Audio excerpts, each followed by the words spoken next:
सन्मानयोग गुरु रूप साध संगत जीओ, फतेह कबूल करने। वाहिगुरू जी का खालसा, वाहिगुरू जी की फतेह।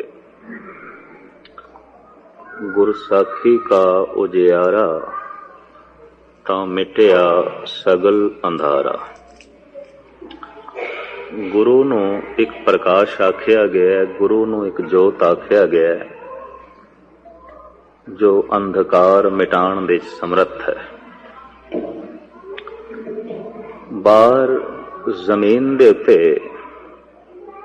जमीन दी गर्दिश दे नाल जमीन दा जिहड़ा हिस्सा सूरज दे पिछे हो जांदा है, उत्थे अंधेरा छा जांदा है, रात पै जांदी है। और जमीन दे च नौखंड पृथ्वी दे च जो दीवा है वो सूरज है और चंद्रमा है। साहब कहते ने दोए दीवे चौदे हट नाले, जेते जी तेते वन जा रहे। ये दो दीवे कायनात विच रोशनी करते हैं और इसे ही सूरज तो चंद्रमा रोशनी लैंदा है, इसे ही सूरज तो समुचे ब्रह्मंड विच रोशनी है।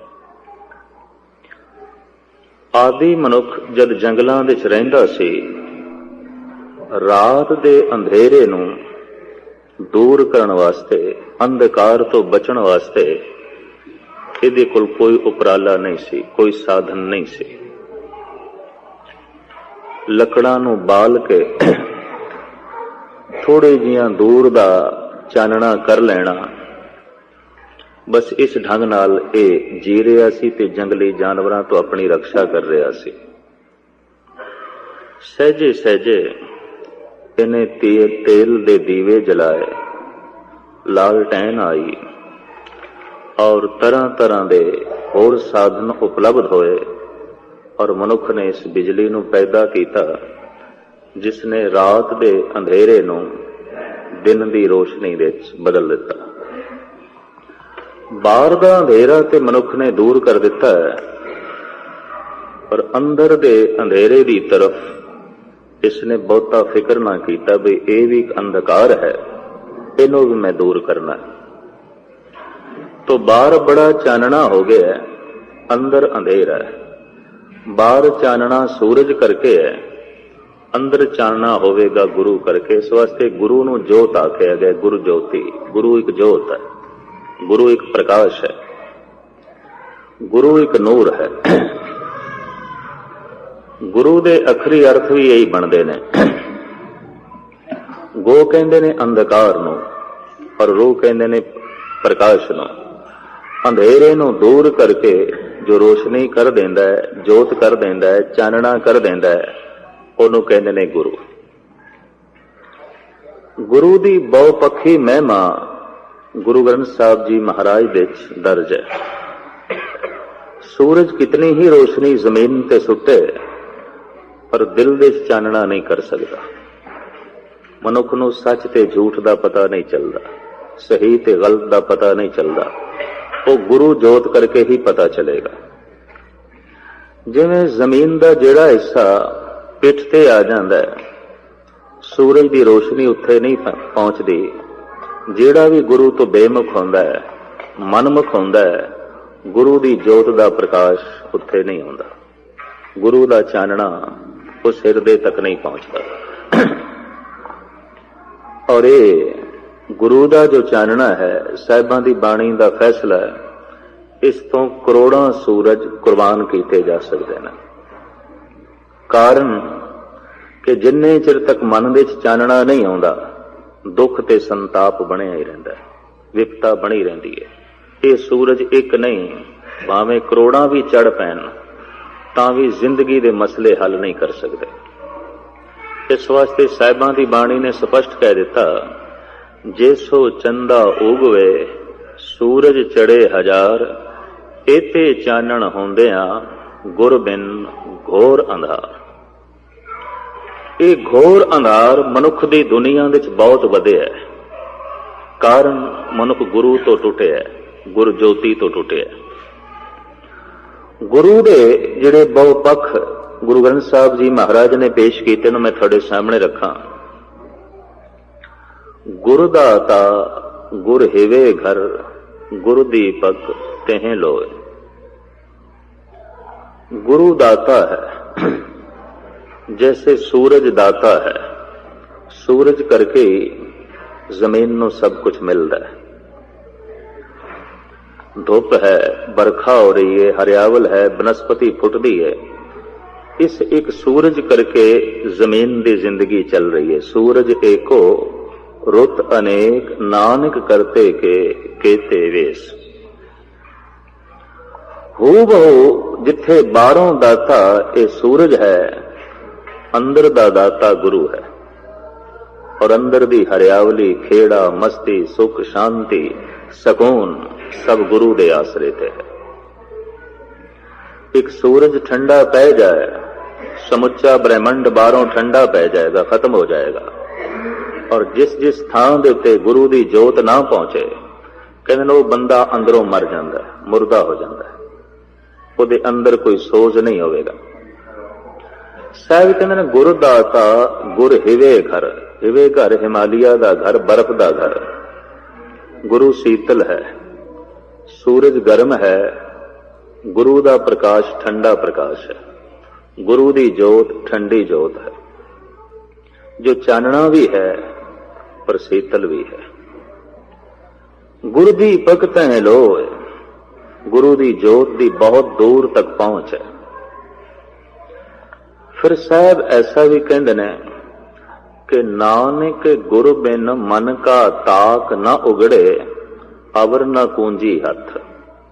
जिथे आत्म ज्योति का प्रकाशमान है, उत्थे एक दरवाजा है जिसका लंबा चौड़ा खुलासा मैं थोड़े सामने किया है। 10वां द्वार, दरवाजा बंद है। नानक गुर बिन मन का ताग न उगड़े, अवर न कूंजी हथ।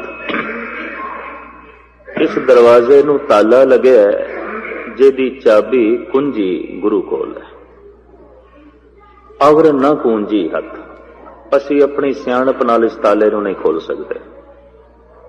मनुख कितना ही सियाणा हो जाए, पंडित हो जाए, विद्वान हो जाए, जैसे लोकी चतराइयां थां थां ते जाहिर करदे ने, इन्हां चतराइयां दे नाल ये ताला नहीं खुलण लगा और दरवाजा बंद रहेगा और आत्म प्रकाश तक पहुंचना बड़ी औखी गल होवेगी। साहिब कहंदे ने ये कुंजी गुरु कोल है। भगत नामदेव जी महाराज गुरु नूं धोबी भी कहंदे ने। धोबी धोवे बिरहे बिराता, राम नाम वाका मन राता। धोबी दा कम है कपड़े धो देना, साफ कर देना। गुरु दा कम है हिरदा शुद्ध कर देना, मन साफ कर देना, मन दी सारी मैल कट देनी। ये गुरु दा कम है। फिर साहब कहंदे ने गुरु वैद भी है। मेरा वैद गुरु गोबिंदा, हर हर नाम औखद मुक देवे, काटे जम की फंदा। वो जमा दे फंदे कट देंदा, विपता और अंदरूनी कलेश नूं मार देंदा है। हरि नाम दी औषधि दे के, इस वास्ते वैद है, गुरु वैद है।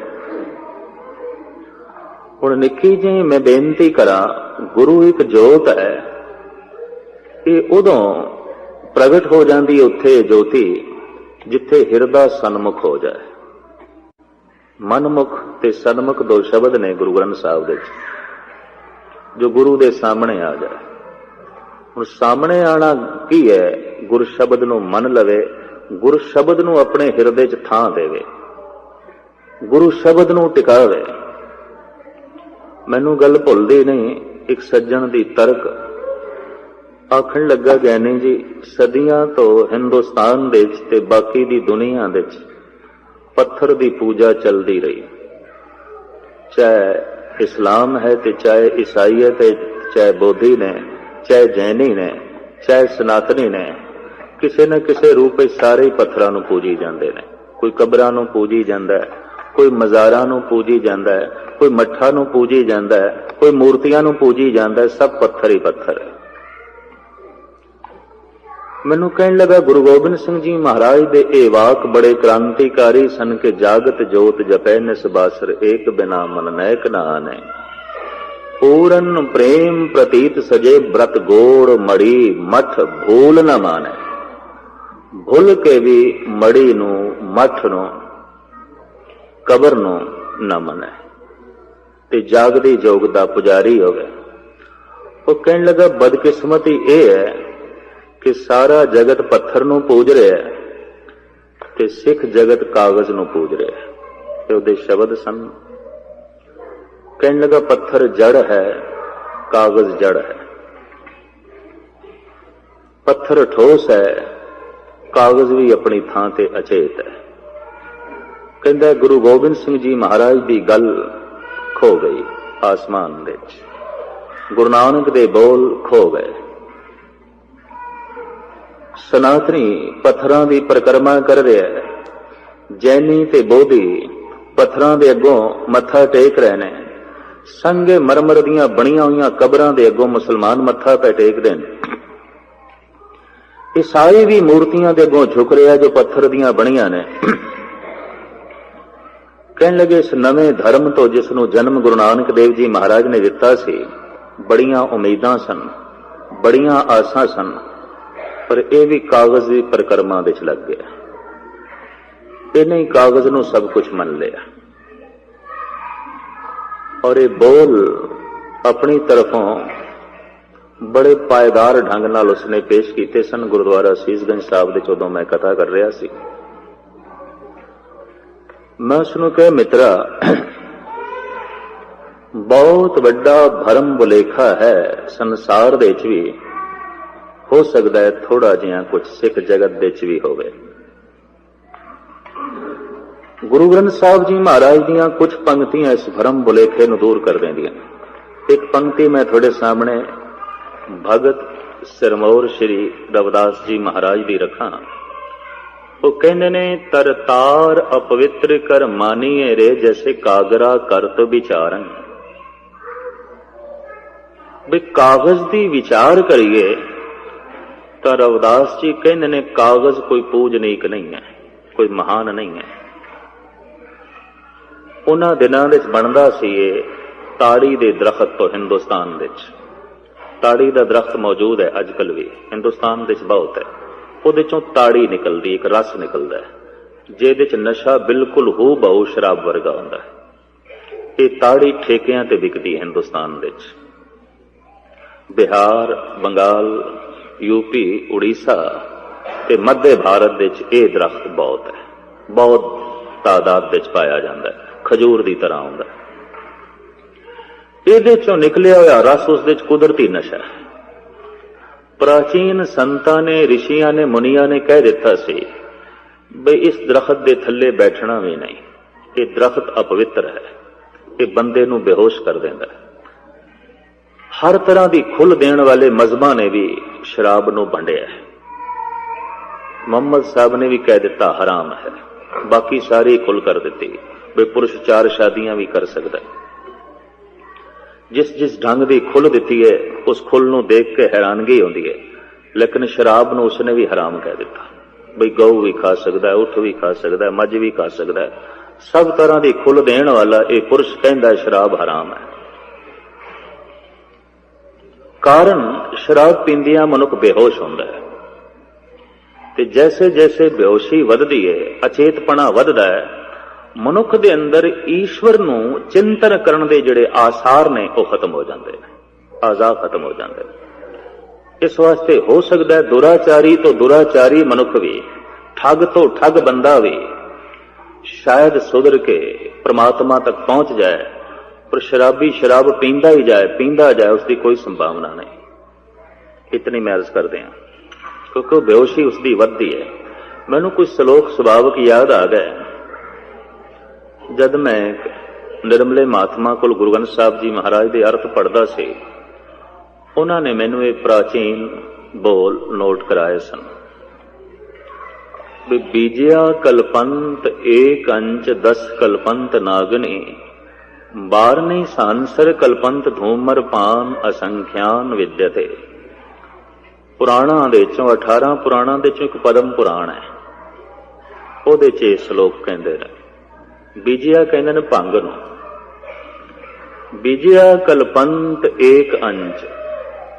जो भंग पींदा है एक जन्म खुआर गया, एक जन्म गया, वो जिंदगी बर्बाद हो गई। क्योंकि कुछ ना कुछ बेहोशी भंग दे च भी है, कुछ ना कुछ अचेतपना एदे च भी है।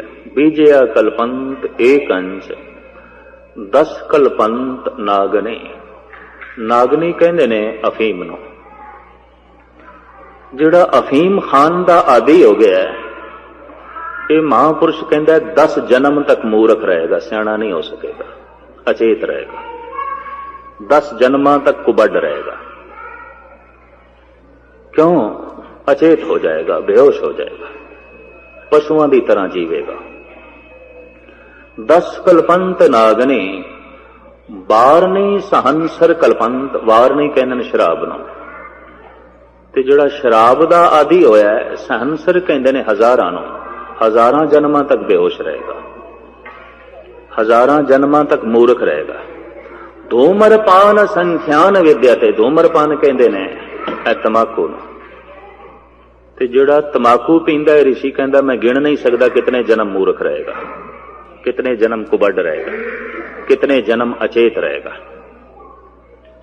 नशियां नूं इस ढंग दे नाल प्राचीन ऋषि मुनिया ने जो है भंडिया है भी बंदा अचेत होंदा है। और जिस जिस घर दे च समझ लो ये शराब बहुतात दे च वरती जारी लोगों ने ते खिमा करनी, इसकी प्रदर्शनी करनी भी शुरू कर दी। लोग देखन सजावट का समान भी समझ लिया। लोग इन्ने मूर्ख हो गए, इतने नादान हो गए, इतनी नासमझी वध गई है। अचेत होना भी एक फैशन बन गया है, बेहोश होना भी एक रस बन गया है, बेहोश होना भी एक नुमाइश बन गई है। कि जब बेहोश होना भी नुमाइश बन जाए, ऐसे बंदे नूं होश दे च लियाना बड़ी औखी गल है। क्योंकि बेहोशी उदा सन्मान है, बेहोशी उसकी इज्जत है, अचेतपना ही उसका मान ते सन्मान है। तो वार नहीं सहनसर कल्पंत धूमरपान असंख्यान विद्यते। इस संबंध में मैं 5-10 श्लोक उन्हां महापुरुषों तो पढ़े सन, नोट किए सन, याद किए सन। हैरान होया कि प्राचीन ऋषि मुनि इस ढंग नाल सोचते रहे ने। गुरु ग्रंथ साहब जी महाराज दे बहुत कुछ हवाले ने, पर इस वक्त जो कुछ मैं कहना चाहता उस थां तो ना तिड़का। अर्ज मैं ये कर रहा सी कि मोहम्मद साहब ने भी कह दिता शराब हराम है, और जो पी रहा है जिंदगी हराम गई, जिंदगी व्यर्थ गई, जीवन व्यर्थ गया। हर तरह की खुल इसने दे दी बई पशुओं दे चो कोई पशु खा सकते हो, 4 शादियां पुरुष कर सकता है। जन्नत दे च भी की है जिहड़े लालच दिते गए ने, वो भी कोई बहुत उच्ची गल नहीं। बहिश तो हूरो गिलमा इवजे तायत, मैं ना मानूंगा इन्हीं बातों से ए वाइज ज़ईफ ईमान होता है। इकबाल भी कहता है ए मौलवी, जिहड़ी जन्नत तू मेरे सामने रखदा पिया है, अगर ये बिना नमाज पढ़िया भी मैनू मिले, मैनू कबूल नहीं, मैनू प्रवान नहीं। इते ईमान कमजोर होंदा है, इते धर्म कमजोर होंदा है। बई उत्थे अंगूरी शराब दे चश्मे ने, उत्थे हूरां ने, कहंदा यही कुछ नमाज नाल मिलदा है ते मैनू नमाज पढ़न दी लोड़ ही नहीं। इते धर्म कमजोर होंदा है। गरज के सियाणे जिहड़े ने वो इस चीज नूं भंडदे ने बई नहीं ये ते बेहोश करदी है, बंदे नूं अचेत कर देंदी है। और वो सिलसिला जिहदे नाल बंदा रब दा नां जप सकदा है, प्रभु दा चिंतन कर सकदा है, वो सारे दा सारा जिहड़ा सिलसिला है अचेत हो जाता है। तो मैं अर्ज करा जिहड़ा ताड़ी दा दरख्त है, इहदे च जिहड़ा एक रस निकलदा है, ਉਹਦੇ ਚ बेहोशी शराब वर्गी है। तो भगत रविदास जी कहते ने तर तार अपवित्र कर मानी रे। ताड़ी दा दरख्त अपवित्र करके मनिया जाता, अपवित्र है। शास्त्रकार इतना वर्जित कर देन बई इहदे थल्ले भी ना बैठो, इस दरख्त दे इहदे कोलों भी ना लंघो, इहदी हवा दे च भी बेहोशी है, इहदी हवा दे च भी कोई नशा है, इहदे कोल भी ना बैठो। तर तार अपवित्र कर मानी रे, जैसे कागरा करत विचारन। लेकिन पुराना कागज इसे ताड़ी दे दरख्त तो बनता सी, इनू कट के सुका के फिर इसके बुरादे तो कागज बनता सी। सब तो पहले हिंदुस्तान दे कागज बनाया गया ताड़ी दे दरख्त। इहदे लकड़ छिलका इस ढंग दा है कि कागज आसानी नाल बन सकदा। और गालबन कोई 1500 साल पहले कहते ने ये कागज आलमे वजूद विच आया। इस तो पहले भोज पत्रों ते लिखिया जाता सी, सब कुछ भोज पत्रों के उत्ते। पहली बीड़ जिहड़ी करतारपुर साहब वाली बीड़ है, जो गुरु अर्जन देव जी महाराज ने भाई साहब भाई गुरदास द्वारा रामसर अमृतसर दे संपूर्ण की थी। कागज बड़ा मोटा है, ताड़ी दे बुरादे दा, कम से कम 5-6 बंदे चाहिए तां उस बीड़ का प्रकाश हो सकता, कल्ला बंदा नहीं कर सकता। घट्टो घट 5-6 मन के करीब वजन है। एक एक पत्थरा बहुत वड्डा है, बहुत वड्डी स्याही नाल और बड़े सोहने ढंग नाल भाई साहब भाई गुरदास ने अपने हत्थां नाल वो लिखे। तो दरख्त जिहड़ा ताड़ी दा उहदे बुरादे तो कागज बनदा। रविदास कहंदे जे दरख्त पूजनीक नहीं तो फिर कागज भी पवित्र नहीं। तर तार अपवित्र कर मानिए रे, जैसे कागरा करत विचारं।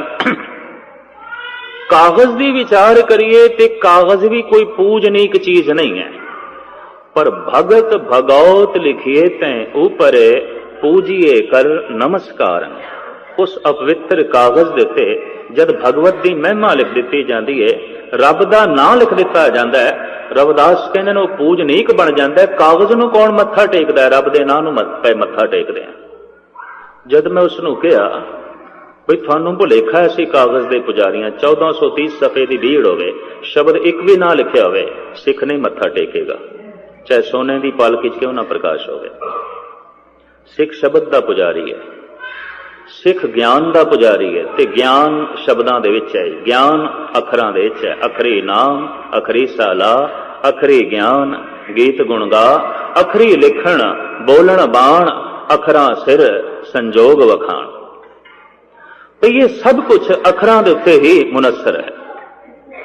और मनुख की दुनिया दे चो अखर खो जान, सारा जिहड़ा विकास है वो सब दा सब रुक जाएगा, सारी तरक्की रुक जाएगी। इस वास्ते पखंड के प्रचार वास्ते भी अखरां की लोड़ पैंदी है, सच के प्रचार वास्ते भी अखरां की लोड़ पैंदी है। ते जिन्ना अखरां दे च निरा संसार का ज्ञान है उन्होंने कहते शब्द, ते जिन्ना अखरां दे च करतार का ज्ञान है उन्होंने कहते गुर शब्द। ये सिरमौर शब्द है, ये गुरु का शब्द है, आम शब्द नहीं है, आम बोल नहीं है। ये परमात्मा का ज्ञान है, ये ईश्वर का ज्ञान है, ये रब्बी ज्ञान है। हुण कोई बंदा सिंघासन ते बैठा होवे ते गुरु होने का दावा करे ते उहदे ते चौर भी हो रही होवे, जैसे कि हैगे ने इस वक्त, ते वो कुछ बोल रहे होवे, ते सवाल ये पैदा होंदा है हिरदे विच उपदेश नूं वसावांगे कि उपदेशक नूं। एक सवाल है, आपस में बैठे हुण इत्थे विचार ही ते करनी है, गुरु दुआरे होए सोझी पाए सी, इस तरह की सूझ समझ इत्थे लैनी। हिरदे विच उपदेश नूं वसाना है या उपदेशक नूं? जे कहो उपदेशक नूं वसाना है तो उपदेश सुनने की लोड़ की, वक्त क्यों बर्बाद करना, फिर समा क्यों बर्बाद करना, फिर ते वक्त बर्बाद करना है। ते जे कहो उपदेश नूं थां देनी है ते उपदेश नाल ही हिरदा बदलदा है, तो फिर उपदेश वड्डा है, उपदेशक नहीं वड्डा। फिर उपदेश महान है, उपदेशक महान नहीं। सत्कार है उस घड़े का जिहदे चों पानी पीता गया, सत्कार है। भाई साहब भाई गुरदास जी ने एक इशारा बड़ा सोहना किया है, कहते रेगिस्तान के टिब्बियां दे चों एक बंदा जिहदा रोम रोम त्रिहाया है, प्यासा है, लंघिया जा रहा है, पानी की मंग है, पानी किधरे है नहीं। हुण सैराह दे च रेत दे च पानी कित्थे? सैकड़े मील तक रेत ही रेत। मायूस है, उदास है। दूर उसनों दो दरख्त दिस पे, लंबे चौड़े सहरा दे च जिहड़े दो दरख्त किधरे दिस पे ने, इनू अरबी दे च कहंदे नखलिस्तान। बई ते नखलिस्तान है, इत्थे पानी जरूर होवेगा, वरना सैकड़े मील तक जिथे रेत दे टिब्बे ने पानी है को नहीं। ये दो दरख्त इस गल का सबूत ने इत्थे पानी होवेगा। तो उसकी कुछ उम्मीद बरा आई, वो तिखा चलन लग पिया भी पानी मिलेगा। पहुंच गया दरख्तां दे कोल, उत्थे दो घड़े पए सन, खुश हो गया भी प्राण बच गए। उन्हें घड़े का ढक्कन चुकिया, घड़ा खाली, पानी है ही नहीं सी। ਮਾਯੂਸ ਹੋ ਗਿਆ। ਫਿਰ ਦੂਸਰੇ ਘੜੇ ਦਾ ਢੱਕਣ ਚੁੱਕਿਆ, ਉੱਥੇ ਪਾਣੀ ਹੈ ਸੀ, ਉਹਨੇ ਰੱਜ ਕੇ ਪੀਤਾ, ਆਪਣੀ ਪਿਆਸ ਬੁਝਾਈ। ਹੁਣ ਸਵਾਲ ਪੈਦਾ ਹੁੰਦਾ ਹੈ, ਉਹਦੀ ਪਿਆਸ ਘੜੇ ਨੇ ਬੁਝਾਈ ਕਿ ਪਾਣੀ ਨੇ? ਪਿਆਸ ਪਾਣੀ ਨਾਲ ਬੁਝਦੀ ਹੈ, ਚਾਹੇ ਉਹ ਘੜੇ ਦੇ 'ਚ ਹੋਵੇ, ਚਾਹੇ ਬੋਤਲ ਦੇ 'ਚ ਹੋਵੇ, ਚਾਹੇ ਦਰਿਆ ਦੇ 'ਚ ਹੋਵੇ, ਚਾਹੇ ਸਰੋਵਰ ਦੇ 'ਚ ਹੋਵੇ, ਚਾਹੇ ਪਾਣੀ ਖੂਹ ਦੇ 'ਚ ਹੋਵੇ। ਪਿਆਸ ਪਾਣੀ ਨਾਲ ਬੁਝੇਗੀ, ਘੜੇ ਨਾਲ ਨਹੀਂ। ਇੱਕ ਬੰਦਾ ਕਹਿੰਦਾ ਮੈਂ ਦਰਿਆ ਤੋਂ ਆਪਣੀ ਪਿਆਸ ਬੁਝਾਈ ਹੈ, ਕਿੱਥੇ ਦਰਿਆ ਦੇ 'ਚ ਪਾਣੀ ਨਾ ਹੋਵੇ, ਸੁੱਕੇ ਦਰਿਆ ਵੀ ਤੇ ਹੁੰਦੇ ਨੇ, ਫਿਰ ਕਿਸ ਤਰ੍ਹਾਂ ਪਿਆਸ ਬੁਝਾਓਗੇ? ਇੱਕ ਕਹਿੰਦਾ ਮੈਂ ਬੋਤਲ ਤੋਂ ਆਪਣੀ ਪਿਆਸ ਬੁਝਾਈ ਹੈ, ਬੋਤਲ ਦੇ 'ਚ ਪਾਣੀ ਨਾ ਹੋਵੇ, ਕਿਸ ਤਰ੍ਹਾਂ ਬੁਝਾਏਗਾ? ਕੱਚ ਨਾਲ ਥੋੜੀ ਪਿਆਸ ਬੁਝਦੀ ਹੈ। ਪਿਆਸ ਪਾਣੀ ਤੋਂ ਬੁਝੇਗੀ। ਆਤਮਿਕ ਸ਼ਾਂਤੀ ਬੰਦੇ ਨੂੰ ਗਿਆਨ ਤੋਂ ਮਿਲਦੀ ਹੈ। ਇਹ ਗਿਆਨ ਚਾਹੇ ਦੀਵਾਰਾਂ ਤੇ ਲਿਖਿਆ ਹੋਵੇ, ਚਾਹੇ ਕਾਗਜ਼ ਤੇ ਲਿਖਿਆ ਹੋਵੇ, ਚਾਹੇ ਮਨੁੱਖ ਦੇ ਹਿਰਦੇ 'ਚ ਲਿਖਿਆ ਹੋਵੇ, ਆਤਮਿਕ ਸ਼ਾਂਤੀ ਗਿਆਨ ਤੋਂ ਮਿਲਦੀ ਹੈ। ਸਤਿਕਾਰ ਹੈ ਉਸ ਦੀਵਾਰ ਦਾ ਜਿੱਥੇ ਅੱਖਰ ਲਿਖੇ ਸਨ, ਸਤਿਕਾਰ ਹੈ ਉਸ ਕਾਗਜ਼ ਦਾ ਜਿੱਥੇ ਅੱਖਰ ਲਿਖੇ ਸਨ, ਸਤਿਕਾਰ ਹੈ ਉਸ ਹਿਰਦੇ ਦਾ ਜਿੱਥੋਂ ਨਿਕਲਿਆ ਸੀ। ਲੇਕਿਨ ਹੁਣ ਦੀਵਾਰ ਇਹ ਆਖ ਦੇਵੇ ਮੈਂ ਹੀ ਪਾਣੀ ਆ, ਘੜਾ ਇਹ ਆਖ ਦੇਵੇ ਮੈਂ ਪਾਣੀ ਆ, ਤਾਂ ਗੱਲ ਨਹੀਂ ਬਣੇਗੀ। ਘੜੇ ਨਾਲ ਪਿਆਸ ਨਹੀਂ ਬੁਝਦੀ, ਪਾਣੀ ਨਾਲ ਪਿਆਸ ਬੁਝਦੀ ਹੈ। ਤੋ ਉਪਦੇਸ਼ ਨਾਲ ਹਿਰਦਾ ਬਦਲਦਾ ਹੈ, ਉਪਦੇਸ਼ਕ ਨਾਲ ਨਹੀਂ।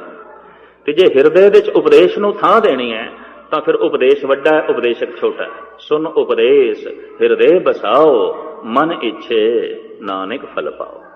ਸਾਹਿਬ ਕਹਿੰਦੇ ਨੇ ਮਨ ਇੱਛਤ ਫਲ ਲੈ ਲਓ, ਉਪਦੇਸ਼ ਨੂੰ ਹਿਰਦੇ 'ਚ ਥਾਂ ਦਿਓ, ਗੱਲ ਮੁਕਾਓ ਬਾਕੀ। ਤੇ ਜਿਸ ਵਕਤ ਉਪਦੇਸ਼ ਨੂੰ ਬੰਦਾ ਹਿਰਦੇ 'ਚ ਥਾਂ ਦਿੰਦਾ ਹੈ, ਹਿਰਦੇ 'ਚ ਚਾਨਣਾ ਹੋ ਜਾਂਦਾ ਹੈ, ਹਿਰਦੇ 'ਚ ਪ੍ਰਕਾਸ਼ ਹੋ ਜਾਂਦਾ ਹੈ, ਹਿਰਦੇ 'ਚ ਨੂਰ ਹੋ ਜਾਂਦਾ ਹੈ। ਬਾਹਰ ਦੀ ਦੁਨੀਆ ਵਿੱਚ ਰੋਸ਼ਨੀ ਅਸੀਂ ਸੂਰਜ ਤੋਂ ਲਵਾਂਗੇ, ਅੰਦਰ ਦੀ ਦੁਨੀਆ ਵਿੱਚ ਰੋਸ਼ਨੀ ਅਸੀਂ ਗੁਰਸ਼ਬਦ ਤੋਂ ਲਵਾਂਗੇ। ਇਸ ਤੋਂ ਹੀ ਮਿਲੇਗੀ। ਇਸ ਤੋਂ ਬਿਨਾ ਇਹ ਨੂਰ ਲੈਣਾ ਬੜੀ ਔਖੀ ਗੱਲ ਹੈ, ਇਹ ਚਾਨਣਾ ਲੈਣਾ ਬੜੀ ਔਖੀ ਗੱਲ ਹੈ। ਗਾਲਬਨ 4 ਸਾਲ ਪਹਿਲੇ ਦੀ ਗੱਲ ਹੈ, ਸੁਭਾਵਿਕ ਗੱਲ ਚੱਲ ਪਈ। ਦਿੱਲੀ ਰਾਮਲੀਲਾ ਗਰਾਊਂਡ ਦੇ ਵਿੱਚ ਆ ਨਿਰੰਕਾਰੀ ਗੁਰੂ ਨੂੰ ਕਿਧਰੇ ਧਨ ਨਾਲ ਤੋਲਿਆ ਗਿਆ ਤਰਾਜ਼ੂ ਤੇ ਤਰਾਜ਼ੂ ਦੇ ਉੱਤੇ ਪੰਕਤੀ ਲਿਖੀ ਗਈ ਗੁਰੂ ਗ੍ਰੰਥ ਸਾਹਿਬ ਦੀ, ਆਪੇ ਕੰਡਾ ਤੋਲ ਤੁਰਾਜੀ ਆਪੇ ਤੋਲਣਹਾਰਾ। ਇਹ ਪੰਕਤੀ ਲਿਖੀ ਹੋਈ ਸੀ, ਇਹਦੀਆਂ ਫੋਟੋਆਂ ਛਪੀਆਂ ਨੇ ਬਕਾਇਦਾ ਗੁਰਦੁਆਰਾ ਗਜਟ ਦੇ ਸ਼੍ਰੋਮਣੀ ਕਮੇਟੀ ਨੇ ਛਾਪੀ। ਔਰ ਜਿਨ੍ਹਾਂ ਦਿਨਾਂ 'ਚ ਇਹ ਵਾਕਿਆ ਹੋ ਰਿਹਾ ਸੀ, ਉਹਨਾਂ ਦਿਨਾਂ 'ਚ ਮੈਂ ਗੁਰਦੁਆਰਾ ਸੀਸਗੰਜ ਸਾਹਿਬ ਗੁਰੂ ਤੇਗ ਬਹਾਦਰ ਸਾਹਿਬ ਜੀ ਮਹਾਰਾਜ ਦੇ ਗੁਰਪੁਰਬ ਦੇ ਸੰਬੰਧ ਵਿੱਚ ਆਇਆ ਹੋਇਆ ਸੀ, ਉੱਥੇ ਹਾਜ਼ਰੀ ਭਰ ਰਿਹਾ ਸੀ। ਔਰ ਇਹ ਸਾਰਾ ਪ੍ਰੋਗਰਾਮ ਟੀਵੀ ਤੇ ਵੀ ਨਸ਼ਰ ਹੋਣਾ ਸੀ, ਔਰ ਚਾਰੋਂ ਪਾਸੇ ਥਾਂ ਥਾਂ ਤੇ ਪੋਸਟਰ ਵੀ ਲੱਗੇ ਬਹੁਤ ਵੱਡੇ, ਵੀ ਕੱਲ ਨੂੰ ਇਸ ਗੁਰੂ ਨੂੰ ਨੋਟਾਂ ਦੇ ਨਾਲ ਸੋਨੇ ਦੇ ਨਾਲ ਤੋਲਿਆ ਜਾਏਗਾ। ਕੁਦਰਤੀ ਗੱਲ ਹੈ ਕਿ ਮਨੁੱਖ ਦੇ ਜ਼ਿਹਨ ਦੇ ਉੱਤੇ ਧਨ ਦਾ ਬਹੁਤ ਵੱਡਾ ਪ੍ਰਭਾਵ ਹੈ। ਸਿਆਣੇ ਕਹਿੰਦੇ ਕਬੀਰ ਮਹਾਤਮਾ ਬੁੱਧ ਨਾਲੋਂ ਬਿਲਕੁਲ ਘੱਟ ਨਹੀਂ ਸੀ, ਰਵਿਦਾਸ ਸਵਾਮੀ ਮਹਾਵੀਰ ਨਾਲੋਂ 1 ਇੰਚ ਵੀ ਪਿੱਛੇ ਨਹੀਂ ਹੈ, ਬਾਬਾ ਫਰੀਦ ਸਦਨਾ ਤੇ ਸੈਨ ਕ੍ਰਿਸ਼ਨ ਦੀ ਗੀਤਾ ਨਾਲੋਂ ਪਿੱਛੇ ਨਹੀਂ ਨੇ, ਰਾਮ ਦੇ ਬੋਲਾਂ ਨਾਲੋਂ ਪਿੱਛੇ ਨਹੀਂ। ਪਰ ਹਿੰਦੁਸਤਾਨ ਵਿੱਚ ਜਿਤਨੀ ਗੱਲ ਰਾਮ ਦੀ ਹੋਈ, ਜਿਤਨੀ ਕ੍ਰਿਸ਼ਨ ਦੀ ਹੋਈ, ਉਤਨੀ ਰਵਿਦਾਸ ਦੀ ਨਹੀਂ ਬਣ ਸਕੀ, ਉਤਨੀ ਕਬੀਰ ਦੀ ਨਾ ਬਣ ਸਕੀ। ਜਿਤਨੀ ਗੱਲ ਮਹਾਤਮਾ ਬੁੱਧ ਦੀ ਹੋਈ, ਸਵਾਮੀ ਮਹਾਵੀਰ ਦੀ ਹੋਈ, ਉਤਨੀ ਗੱਲ ਸਦਨੇ ਦੀ ਨਹੀਂ ਬਣ ਸਕੀ, ਸੈਣ ਦੀ ਨਹੀਂ ਬਣ ਸਕੀ, ਤ੍ਰਿਲੋਚਨ ਦੀ ਨਹੀਂ ਬਣ ਸਕੀ। ਜੇ ਗੁਰੂ ਨਾਨਕ ਗੁਰੂ ਅਰਜਨ ਦੇਵ ਜੀ ਮਹਾਰਾਜ ਇਹਨਾਂ ਮਹਾਂਪੁਰਖਾਂ ਦੀ ਬਾਣੀ ਸੰਭਾਲ ਕੇ ਨਾ ਰੱਖਦੇ, ਕਿਮਾ ਕਰਨੀ ਜਗਤ ਵਿੱਚ ਖੋ ਗਈ ਸੀ ਫਿਰ। ਕਿਉਂਕਿ ਮੈਂ ਪ੍ਰਤੱਖ ਦੇਖਿਆ ਸ਼੍ਰੀ ਨਾਮਦੇਵ ਜੀ ਮਹਾਰਾਜ ਦਾ 600 ਸਾਲਾ ਪੁਰਬ ਮਨਾਇਆ ਮਹਾਰਾਜ ਮਰੱਠੇ ਲੋਕਾਂ ਨੇ, ਔਰ ਗੌਰਮੈਂਟ ਪੱਧਰ ਤੇ ਮਨਾਇਆ ਗਿਆ। ਮਹਾਰਾਸ਼ਟਰ ਦੀ ਜਿਹੜੀ ਗੌਰਮੈਂਟ ਹੈ ਉਸਨੇ ਆਪਣੇ ਪੱਧਰ ਤੇ ਬਹੁਤ ਲੰਬਾ ਚੌੜਾ ਖਰਚ ਕਰਕੇ ਭਗਤ ਨਾਮਦੇਵ ਜੀ ਮਹਾਰਾਜ ਦਾ ਜਨਮ ਦਿਨ ਮਨਾਇਆ, ਕਿਉਂਕਿ ਭਗਤ ਨਾਮਦੇਵ ਜੀ ਮਹਾਰਾਜ ਮਹਾਰਾਸ਼ਟਰੀਅਨ ਸਨ। ਤਾਂ ਕੁਦਰਤੀ ਗੱਲ ਹੈ ਸ਼੍ਰੀ ਗੁਰੂ ਸਿੰਘ ਸਭਾ ਬੰਬਈ ਨੂੰ ਵੀ ਮਦੌ ਕੀਤਾ ਗਿਆ ਵੀ ਤੁਸੀਂ ਵੀ ਸ਼ਾਮਲ ਹੋਵੋ ਭਗਤ ਨਾਮਦੇਵ ਜੀ ਮਹਾਰਾਜ ਦੇ ਜਨਮ ਦਿਨ ਵਿੱਚ। ਤਾਂ ਸੁਭਾਵਿਕ ਦਾਸ ਨੂੰ ਬੁਲਾਇਆ, ਬਹੁਤ ਸਾਰੇ ਮਰੱਠੇ ਸੱਜਣ ਬੈਠੇ, ਬਹੁਤ ਸਾਰੇ ਸਿੰਘ ਬੈਠੇ। ਮਹਾਰਾਸ਼ਟਰੀਅਨ ਲੋਕਾਂ ਦੀਆਂ ਕੀਰਤਨ ਮੰਡਲੀਆਂ ਆਈਆਂ, ਕੋਈ ਮੀਰਾਂ ਦੇ ਗੀਤ ਗਾਉਂਦਾ ਰਿਹਾ, ਕੋਈ ਬ੍ਰਹਮਾਨੰਦ ਦੇ ਭਜਨ ਗਾਉਂਦਾ ਰਿਹਾ, ਕੋਈ ਸੂਰਦਾਸ ਦੇ ਸ਼ਬਦ ਗਾਉਂਦਾ ਰਿਹਾ, ਔਰ ਇਸ ਤਰੀਕੇ ਨਾਲ 2-2.5 ਘੰਟੇ ਪਾਸ ਹੋਏ। फिर मैनू अद्धा घंटा बोलण वास्ते आख्या गया। मैं कहा मैनू तो इंज जापदा जैसे मीरा का जन्मदिन मनाया गया या ब्रह्मानंद का जन्मदिन मनाया गया या सूरदास का जन्मदिन नामदेव का नहीं मनाया गया, क्योंकि नामदेव का कोई शब्द ही नहीं सुनाया गया। कहने लगे नामदेव के कुछ गीत ने, तो गुरु ग्रंथ साहब के चों 4-5 शब्द रख के मैं उन्होंने व्याख्या की थी। महाराष्ट्रियन गौरमेंट के मुखी एक नेता नूं कबूल करना पिया कि सिख जगत ते सिख जगत के गुरु साहिबान जे नामदेव की दौलत संभाल के ना रखते अज साडे कोल नहीं होनी सी। उन्होंने एहसान मनिया सी, कबूलिया। तो मैं अर्ज करा जितनी गल महात्मा बुद्ध की ते स्वामी महावीर की बनी, नामदेव की नहीं बन सकी, सदना सैन की ना बन सकी। पता है क्यों? कि आम बंदा धन तो ही प्रभावित होता है। राम राजा से, श्री कृष्ण द्वारका दे राजा सन, महात्मा बुद्ध राजकुमार से, राजे का लड़का से, स्वामी महावीर का वड्डा भरा राजा से, राजघराने चो आया। तो मनुख दे उत्ते धन का बड़ा प्रभाव भी लै, राजा होंदियां होया संत है, राजा होंदियां होया भिक्षु है, राजकुमार होंदियां होया तपीश्वर है। इस गल का असर कबूल किया। कबीर की जब गल चली तो लोगों ने कह दिता जुलाया ही है और की है। लोग ताने मारते सन, जुलाया ही है और की है। और खुद कहते कबीर, कबीर मेरी जात को सब कोई हंसने बलहारी, इस जात को जै जप्यो सिरजनहार। लोकी ते मेरी जात का मजाक उड़ाते हैं। रविदास भी कहते हैं कि मेरी जात कमीनी, पात कमीनी, ओछा जन्म हमारा। लोकी कहते हैं मेरी जात बड़ी नीवी है, मैं जात करके बड़ा नीवा। तो लोकी अंदाजा कर लेंदे सन की है, जुतियां ही गंढदा पिया चौक दे चौर की है, ये जुलाहा है और की है, वो सदना कसाई ते सी होर की है। तो धनवान ये पुरुष नहीं सन। आम मनुख धन का असर कबूल करता है तो राम ते अवतार बन गया, राम ते संत करके पूजया गया, श्री कृष्ण भी संत करके पूजे गए, महात्मा बुद्ध की भी बड़ी चर्चा चली, सदने नूं थां नहीं मिली, कबीर नूं थां ना मिली, नामदेव नूं थां नहीं मिली। सियाणे ब्रह्म ज्ञानी पुरुष कहते ने कबीर नामदेव महात्मा बुद्ध तो 1 इंच भी पिछे नहीं ने। कृष्ण की गीता के फिलसफे तो भगत नामदेव के बोल पिछे नहीं ने, बड़े कीमती बोल ने।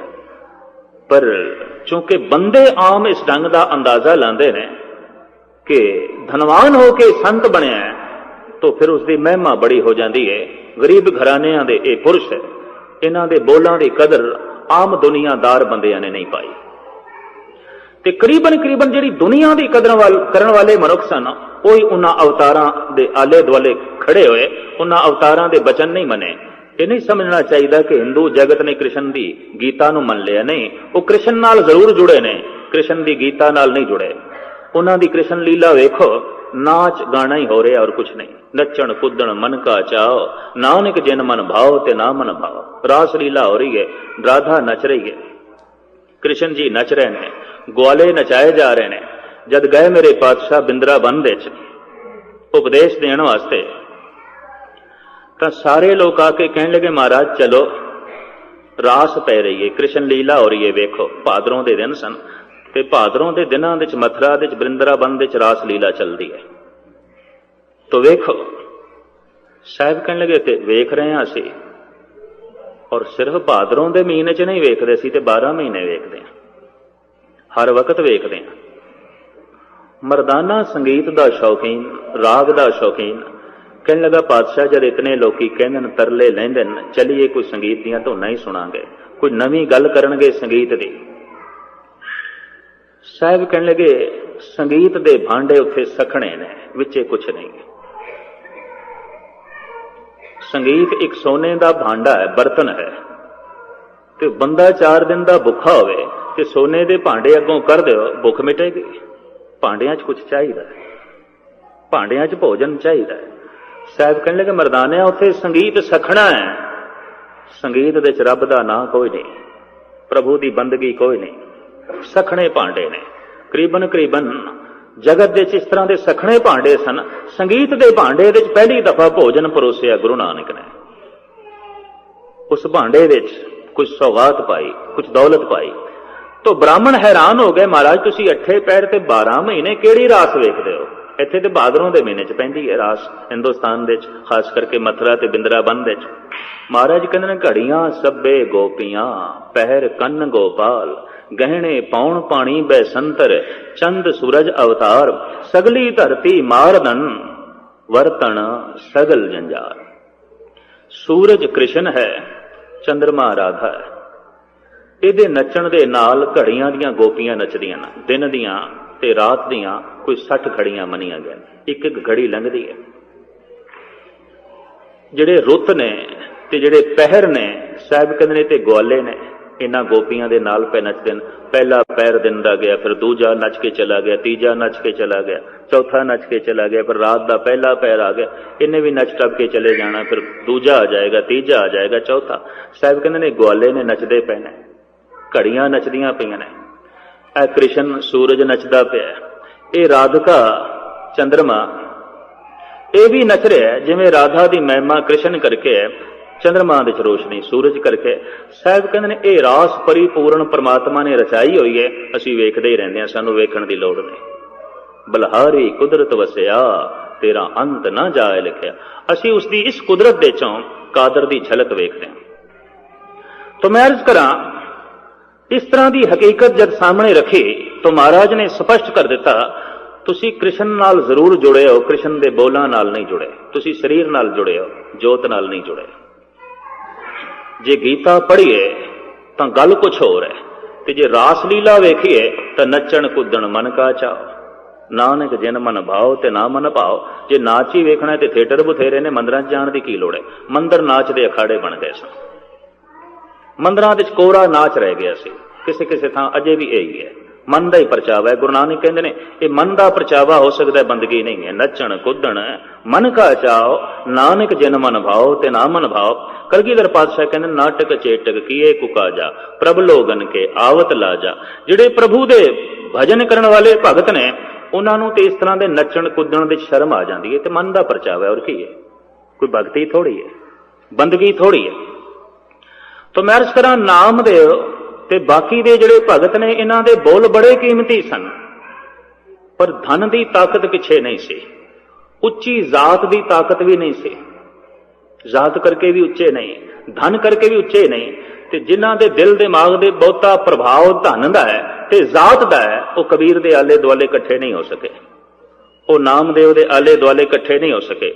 ਉਹ ਸ਼੍ਰੀ ਰਾਮ ਦੇ ਆਲੇ ਦੁਆਲੇ ਜ਼ਰੂਰ ਇਕੱਠੇ ਹੋਏ, ਉਹ ਸ੍ਰੀ ਕ੍ਰਿਸ਼ਨ ਦੇ ਆਲੇ ਦੁਆਲੇ ਜ਼ਰੂਰ ਇਕੱਠੇ ਹੋਏ, ਉਹ ਮਹਾਤਮਾ ਬੁੱਧ ਦੇ ਆਲੇ ਦੁਆਲੇ ਜ਼ਰੂਰ ਇਕੱਠੇ ਹੋਏ, ਤੇ ਸਵਾਮੀ ਮਹਾਵੀਰ ਦੇ ਵੀ ਆਲੇ ਦੁਆਲੇ ਇਕੱਠੇ ਹੋਏ। ਕਬੀਰ ਦੀ ਬਾਣੀ ਜ਼ਰੂਰ ਪੜ੍ਹ ਲਈ, ਲੇਕਿਨ ਜਦ ਕਬੀਰ ਦੇ ਬੋਲਾਂ ਦੇ ਪੂਜਣ ਦੀ ਗੱਲ ਆਈ, ਬਈ ਤੇ ਸ਼ਬਦ ਨੇ, ਅਲਹਾਮ ਨੇ, ਰੱਬੀ ਗੱਲ ਹੈ, ਉਦੋਂ ਇਨਕਾਰੀ ਹੋ ਗਏ। ਬਈ ਨਹੀਂ, ਮਾੜੀ ਮੋਟੀ ਥਾਂ ਦੇ ਸਕਦੇ ਹਾਂ, ਹਿਰਦੇ 'ਚ ਨਹੀਂ। ਤੋ ਕਬੀਰ ਵਾਸਤੇ ਭਾਰਤ ਵਾਸੀਆਂ ਦੇ ਹਿਰਦੇ 'ਚ ਕੋਈ ਥਾਂ ਨਹੀਂ। ਮੈਂ ਕਿਸੇ ਥਾਂ ਤੇ ਗੂੜੇ ਢੰਗ ਨਾਲ ਵੇਖਣ ਦੀ ਕੋਸ਼ਿਸ਼ ਕੀਤੀ ਹੈ, ਹੋ ਸਕਦਾ ਮੇਰਾ ਇਹ ਨਜ਼ਰੀਆ ਗਲਤ ਹੋਵੇ। ਸਿੱਖ ਜਗਤ ਵੀ ਕੋਈ ਬਹੁਤਾ ਸਨਮਾਨ ਨਹੀਂ ਦੇ ਸਕਿਆ। ਦਰਬਾਰ ਸਾਹਿਬ ਦੇ 'ਚ ਵਾਕ ਆਉਂਦਾ ਹੈ, ਜਦ ਮਹੱਲਾ ਪਹਿਲਾ, ਤੋ ਜਿਤਨੇ ਸਰੋਤੇ ਬੈਠੇ ਹੁੰਦੇ ਨਾ ਅੰਮ੍ਰਿਤ ਵੇਲੇ, ਸਾਰਿਆਂ ਦੀ ਰਸਨਾ ਤੋਂ ਨਿਕਲ ਜਾਂਦਾ ਧੰਨ ਗੁਰੂ ਨਾਨਕ। ਜੇ ਮਹੱਲਾ ਤੀਜਾ ਆ ਜਾਏ ਤਾਂ ਸਾਰੇ ਕਹਿ ਦਿੰਦੇ ਨੇ ਧੰਨ ਗੁਰੂ ਅਮਰਦਾਸ, ਨਿਕਲਦਾ, ਸੁਭਾਵਕ ਨਿਕਲਦਾ। ਮਹੱਲਾ ਪੰਜਵਾਂ ਆ ਜਾਏ, ਸਾਰਿਆਂ ਦੀ ਜ਼ਬਾਨ ਚੋਂ ਨਿਕਲਦਾ ਹੈ ਧੰਨ ਗੁਰੂ ਅਰਜਨ ਦੇਵ ਜੀ। ਤੇ ਜੇ ਆ ਜਾਏ ਬਾਣੀ ਸ੍ਰੀ ਕਬੀਰ ਜੀ, ਕੋਈ ਨਹੀਂ ਕਹਿੰਦਾ ਧੰਨ ਕਬੀਰ, ਚੁੱਪ ਹੋ ਜਾਂਦਾ, ਬਿਲਕੁਲ ਚੁੱਪ ਹੋ ਜਾਂਦਾ। ਆਇਆ ਵਾਕ, ਇਹ ਵੀ ਗੁਰੂ ਦਾ ਸ਼ਬਦ ਹੈ, ਇਹ ਵੀ ਗੁਰੂ ਗ੍ਰੰਥ ਸਾਹਿਬ ਦਾ ਵਾਕ ਹੈ। ਕੀ ਗੱਲ ਹੈ? ਕਹਿੰਦੇ ਨੇ ਮਨੁੱਖ ਦੇ ਅਚੇਤਨ ਮਨ ਵਿੱਚ ਖਿਆਲ ਆ ਜਾਂਦਾ, ਜੁਲਾਹਾ ਹੀ ਹੈ, ਔਰ ਕੀ ਹੈ? ਛੀਂਬਾ ਹੀ ਸੀ, ਉਹ ਨਾਈ ਸੀ, ਉਹ ਕਸਾਈ ਸੀ ਸਦਨਾ, ਔਰ ਕੀ ਸੀ? ਗਰੀਬ ਸਨ, ਨਿਰਧਨ ਸਨ। ਮਨੁੱਖ ਦੇ ਅਚੇਤਨ ਮਨ ਵਿੱਚ ਇਹ ਕੁਰਨੇ ਹੈਗੇ ਨੇ, ਇਹ ਖਿਆਲ ਹੈਗੇ ਨੇ। ਵਰਨਾ ਇਹਨਾਂ ਮਹਾਂਪੁਰਸ਼ਾਂ ਦੀ ਜਿਹੜੀ ਬਾਣੀ, ਇਹਦੇ ਬਾਰੇ ਗੁਰੂ ਰਾਮਦਾਸ ਜੀ ਮਹਾਰਾਜ ਕਹਿੰਦੇ ਨੇ, ਸੁਰਨਰ ਤਿਨ ਕੀ ਬਾਣੀ ਗਾਵੇ ਕੋਈ ਨਾ ਸਕੇ ਮਿਟਾਈ। ਇਹਨਾਂ ਮਹਾਂਪੁਰਖਾਂ ਦੇ ਬਚਨ ਦੇਵੀ ਦੇਵਤੇ ਵੀ ਗਾਣਗੇ, ਰੂਹੇ ਜ਼ਮੀਨ ਦੀ ਕੋਈ ਤਾਕਤ ਇਹਨਾਂ ਦੇ ਬਚਨ ਨਹੀਂ ਮਿਟਾ ਸਕੇਗੀ। ਇਹ ਉਹ ਨੇ।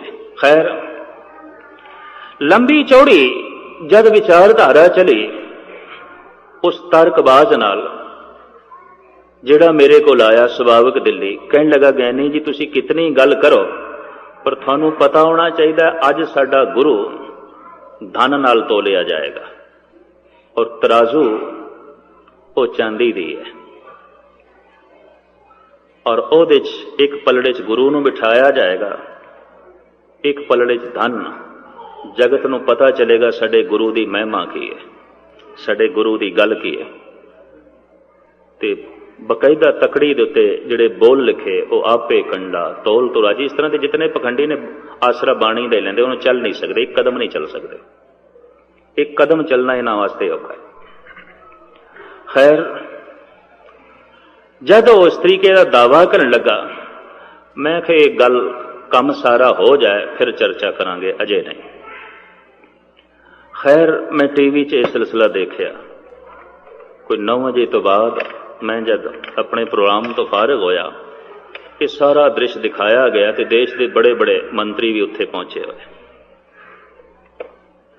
और तराजू के एक पलड़े 'ਚ बैठ के दूसरे 'ਚ नोट रखे गए, करंसी, और तोलिया जा रहा सी। दूजे दिन भी वो पुरुष आया, मेरी जबान तो कहलाना चाहता सी कि अजोके समय दे ये महान संत ते गुरु ने, वेख लो महिमा इन्हां दी। आया मेरे कोल, कहन लगा गुरु दी महिमा वेख लई। मैं कहा वेख लईए, हुण तुहाडे की ख्याल ने साडे गुरु बारे? मैं कहा ओही जिहड़े हमेशा ही सुणदे। तो औखा होके कहन लगा थोड़े ते कोई असर नहीं। मैं कहा असर मैं कबूल करांगा, पहले मेरे 2-4 शब्दां दा जवाब दे। तकड़ी आलमे वजूद विच क्यों आई, तराजू दी लोड़ क्यों पै गई? कहंदे ने जद संसार विच सिक्का नहीं सी, करंसी नहीं सी, पैसा धेला नहीं सी, तां वस्तुआं दे बदले वस्तुआं दित्तियां जांदियां सन। गऊ दे दित्ती, मੱਝ ले लई, 2 मੱਝਾਂ दे दित्तियां, एक उठ ले आंदा, 4 उठ दे दिते, एक हाथी ले आंदा, 2 बकरियां दे दित्तियां, 8 बोरियां कणक ले आए। इस तरह ही चलता सी, वस्तु दे बदले वस्तु। पैसा नहीं सी, पैसा धेला नहीं सी। साग सब्जी लेनी है, दाने दे दो, साग सब्जी। समुची दुनिया च ही कुछ सी जद सिक्का नहीं सी। सारी दुनिया दे च वस्तु दे बदले वस्तु दित्ती जांदी सी ते वस्तु ही धन सी, चीज ही धन सी, वस्तु धन सी। और दूर ना जाइए, देश की वंड तो पहले मैं अपनी अखां नाल वेख्या, अफगानिस्तान तो पठान लोग ये खुश्क मेवा वेचण वास्ते आउंदे सन। तो मैनू अपने पिंड की गल याद है, लोकी एक छाबे च दाने रख देंदे सन, दूजे छाबे च अखरोट ले लेंदे सन, बदाम लेंदे सन। पैसे धेले दी इतनी कोई गल ही नहीं सी, वस्तु दे बदले वस्तु, ये आम चलती सी। हुण 2 चीज़ां बराबर कीतियां जान, वध घट ना होवन, तराजू की लोड़ पई, तुला की लोड़ पई, तकड़ी की लोड़ पई। मैं कहा एक छाबे दे च, एक पलड़े च तेरा गुरु बैठा ते दूजे छाबे दे च किन्ने क नोट सन, किन्ना क धन सी? आखण लगा 9 लाख दे नोट सन। तो मैं कहा तेरे गुरु की कीमत 9 लाख, 2 पलड़े बराबर हो गए, इस तो ज्यादा नहीं। तो मैं कहा इस देश दे अरबांपति मौजूद ने, करोड़ांपति मौजूद ने, जिन्हां दी पैरां दी खाक भी तेरा गुरु नहीं है, क्योंकि तकड़ी नाल तुल गया, 2 पलड़े बराबर हो गए, वस्तु दे सामने वस्तु बराबर हो गई। गुरु की कीमत 9 लाख है, इस तो ज्यादा नहीं। और जेड़ा गुरु होंदा है, जिसनों रब्बी जोत कहंदे ने, रब्बी ज्ञान कहंदे ने, वो पैसिਆਂ नाल नहीं तोलिया जाता। ते जेड़ा अपने आप नूं पैसिਆਂ नाल तुलाण ते राजी हो गया है, वो कोई संसारी हो सकता है, निरंकारी नहीं है। ये झूठ है, फरेब है। हाँ, जिन्हां दी अकल नहीं कम करती, क्योंकि इस दुनिया दे धार्मिक तौर पर कईयां दी अकल नहीं कम करती, तुसीं उन्हां नूं वरगला सकदे। शब्द की भेटा हो सकती है, गुरु की भेटा हो सकती है, ज्ञान की भेटा हो सकती है, ज्ञान नूं तोलिया नहीं जा सकता। तो गुरु का मतलब तो ज्ञान, ते गुरु थोड़ा तोलिया गया, गल खत्म हो गई। 9 लाख उसकी कीमत है, इस तो ज्यादा नहीं। आखण लगा इस ढंग नाल भी सोचिया जाता है? तो मैं कहा हाँ, जिन्होंने गुरबाणी का बोध है वो इस ढंग नाल भी सोचते हैं। मूर्खां दे उत्ते इस गल का प्रभाव पाओ कि गुरु साडा तोलिया गया। और बड़ी चर्चा सी अखबारां च, लोग इस गल की बड़ी महिमा पे जाहिर करते सन थां थां दे उत्ते भी अज गुरु साडा तोलिया गया, धन दे नाल तोलिया गया। मैं उन्होंने कहा भी नेहरू नूं सोने नाल तोलिया गया सी, वो सोना 50 लाख तो भी ज्यादा दा सी जद तोलिया गया सी। शास्त्री नूं सोने नाल तोलिया गया सी मद्रास विच, वो भी 50-60 लाख तो ज्यादा दा सोना सी। फिर तेरा गुरु की उसके सामने कुछ भी नहीं, गल खत्म हो गई, सिलसिला खत्म हो गया, जवाब नहीं बनया उसके को। तो खैर भगत रविदास जी महाराज गल खोल देने, तरतार अपवित्र कर मानिए रे जैसे कागरा करत विचारंग, भगत भगवत लिखे तै ऊपरे पूजिए कर नमस्कार। अपवित्र कागज दे उत्ते जद भगवत दी महिमा लिख दी जाती है, मस्तक झुक जाता है, मनुख सजदा करता है। ज्ञान के पुजारियां सी, कागज दे नहीं। अखबार पढ़ते हैं चुक के परे सुट देंगे, अगर कागज के पुजारियां तो उन्होंने कोई नहीं मत्था पे टेकते। गलियां च लुलदा पिया थां थां ते कागज, कौन मत्था टेकदा है? नहीं, असी शब्द के पुजारी, ज्ञान के पुजारी हैं। जिस दिन पहला प्रकाश होया उस दिन गुरु अर्जन देव जी महाराज दे ये महाबोल सन, बड़े कीमती। आप दा फरमान सी, सतगुर के शरीर हैं जो सब थान समय सब ना दरसै हैं। मेरा जिहड़ा शरीर है ये दर्शन तुसी सारी थां ते नहीं कर सकते, जिन्हों तुसी सतगुर कहंदे। ये एक शहर दे च है, दूजे शहर दे च नहीं, और ये अज है ते कल नहीं। सतगुर के शरीर हैं जो, भाई साहब भाई संतोख सिंह ने जो कुछ लिखे है मैं पढ़ के थानू सरवण करा रहा। सतगुर के शरीर हैं जो सब थान समय सब ना दरसै हैं, ग्रंथ हृदा गुर को एहो जानो उत्तम है सब काल रहे हैं। मेरे स्वरूप ते या ते है दीरघ साहिब जान अदायब कहो। दीरघ कहंदे ने वड्डे नूं, मेरे स्वरूप तो वड्डा करके जानना, मैं अज हां ते कल नहीं, मैं एक शहर विच हां ते दूजे शहर विच नहीं। ये शब्द जुगो जुग अटल रहेगा, हर थां ते रहेगा, हर शहर विच रहेगा। जंगल विच बैठे मनुख ने जपजी साहब का पाठ शुरू कर दिता है, गुरु मेरे संग सदा है नाले गुरु कोल है। और की सफर विच है बंदा कि जाप साहब दे बोल आरंभ हो गए ने, गुरु गोबिंद सिंह जी कोल बैठे, गुरु मेरे संग सदा है नाले, सदा नाल हर वक्त संग रहने वाला गुरु चाहिए। एक ही गुरु दिल्ली बैठा होवे, विपता इत्थे पै जाए कि किस तरह करांगे, फिर वो किस तरह बोड़ेगा। ते दूजा काहे सिमरिए जो जम्मे ते मर जाए, एको सिमरो नानका जो जल थल रिया समाए। जिदा जन्म है उदा मरण भी है।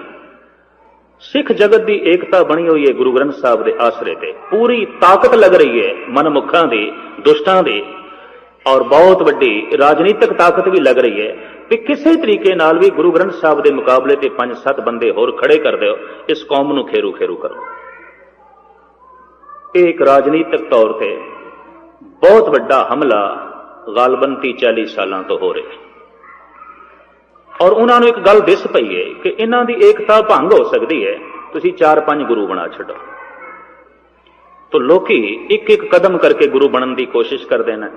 अज थानू शब्द की गल सुणांदे ने, कल कहंदे ने मूर्ति, शब्द एक पासे मूर्ति, हुण मूर्ति च ध्यान जोड़ो, परसों फिर अपनी मूर्ति अगों रखते हैं। इस तरह का सिलसिला भी है।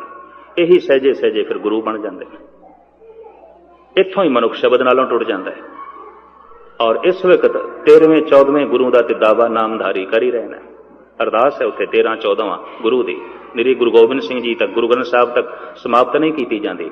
तो गुरु ग्रंथ साहब नूं गुरु ग्रंथ साहब नहीं कहते, ग्रंथ साहब कहते। गुरु तो वह है उन्हों का, बाकी तो ग्रंथ साहब ने। इस तरह के जिहड़े पुरुष ने उन्होंने अज भी करीबन भारत सरकार तो बड़ी तकवीयत मिलती है, और जब भी कभी कौमी मसला हो जाए इन्होंने कभी साथ नहीं दिता। ये सब स्पष्ट है, तुसीं 30-40 साल का इतिहास पढ़ लो, इन्हां 3-4 लहरां दे चों किसी ने साथ नहीं दिता, और इस कारण करके कौम हारदी रही। और स्पष्ट है कि जिहड़ी भी चीज़ आले दुआले के प्रांतां च बनाई गई, डैम बनाए गए, उत्थों के सूबियां के हवाले कर दिते गए। पंजाब दे डैम बनाया गया, भारत सरकार का कंट्रोल। गड्डियां चलाइया गई तरह तरह के तीर्थों के नाम से, कोई गोमती एक्सप्रैस है, कोई विश्वनाथ काशी एक्सप्रैस है, कोई जगन्नाथपुरी एक्सप्रैस है, सोमनाथ मेल भी चलती है। तमाम तीर्थों के नाम उत्ते रेलां चलदियां ने हिंदुस्तान दे। एक हुण होर नवीं रेल इस 1 अक्तूबर तो चलनी है, ख्वाजा गरीब नवाज एक्सप्रैस, दिल्ली तो अजमेर तक, वो मुसलमान फकीर के नाम से ऐलान होया सी लगातार 5-6 महीने कि गोल्डन टैंपल एक्सप्रैस चलेगी पटने साहब तो अमृतसर तक। लोग बहुत खुश होए, पर जिस दिन ये रेल चली तो अमृतसर पहुंची इस दा नाम सी टाटा नगर एक्सप्रैस। ये भी इन्हों कबूल ना होया भी ये ना इन्ने शहरों चों लंघेगी गड्डी कि लोगों की रसना तो निकलेगा हरी मंदिर, स्वर्ण मंदिर, गोल्डन टैंपल। यह गल भी कबूल ना हो, स्पष्ट है सामने। तुसी आखोगे कि मैं राजनीतिक मसला लै बैठा, नहीं, धार्मिक मसला लै बैठा। कोशिश है कि गुरु ग्रंथ साहब के मुकाबले ते 5-7 फर्द खड़े कर दो ते सिखां दी एकता नूं भंग कर दो, क्योंकि गुरु ग्रंथ साहब के आसरे ते इन्हां दी एकता है, इन्हां दा जोड़ है, इन्हां दा इकट्ठ है। और ये भी डरते ने कि गुरु ग्रंथ साहब के आसरे ते सारी जातां वाले नूं भी इकट्ठे कर लेणगे, क्योंकि इत्थे छींबा बैठा है, जुलाहा भी बैठा है, इत्थे चमार भी बैठा है, इत्थे नाई भी बैठा है, इत्थे कसाई दे बोल भी हैं, इत्थे मुसलमान फकीर भी बैठे। तो इन्हां कोल बुनियाद बड़ी पुख्ता है, इस बुनियाद के आसरे ते इन्हां दी ताकत हिंदुस्तान दे वध जाएगी। तो जात पात के मसले भी साडे विच खड़े किए जा रहे हैं, और दिमाग विच ये गल वसाई जा रही है कि गुरुद्वारियां नाल भी जात पात जोड़ो। और मैं इतनी अर्ज कर दिया, जिस गुरुद्वारे नाल जात पात जुड़ी होवे, गुरु का घर नहीं उस जात वाले का घर होगा, गुरु का घर नहीं है। गुरु का घर ओ जिथे जात पात के कोई वितकरे नहीं। सिख सिर्फ सिख है और कुछ नहीं है। और सिख ही हो अपने मन को ये लालच हो गुण तोयो चरो। गुरु गोबिंद सिंह जी महाराज अपना तारुफ करांदे ने, मैं कौन हाँ। और सिख ही हो अपने मन को ये लालच हो गुण तो चरो।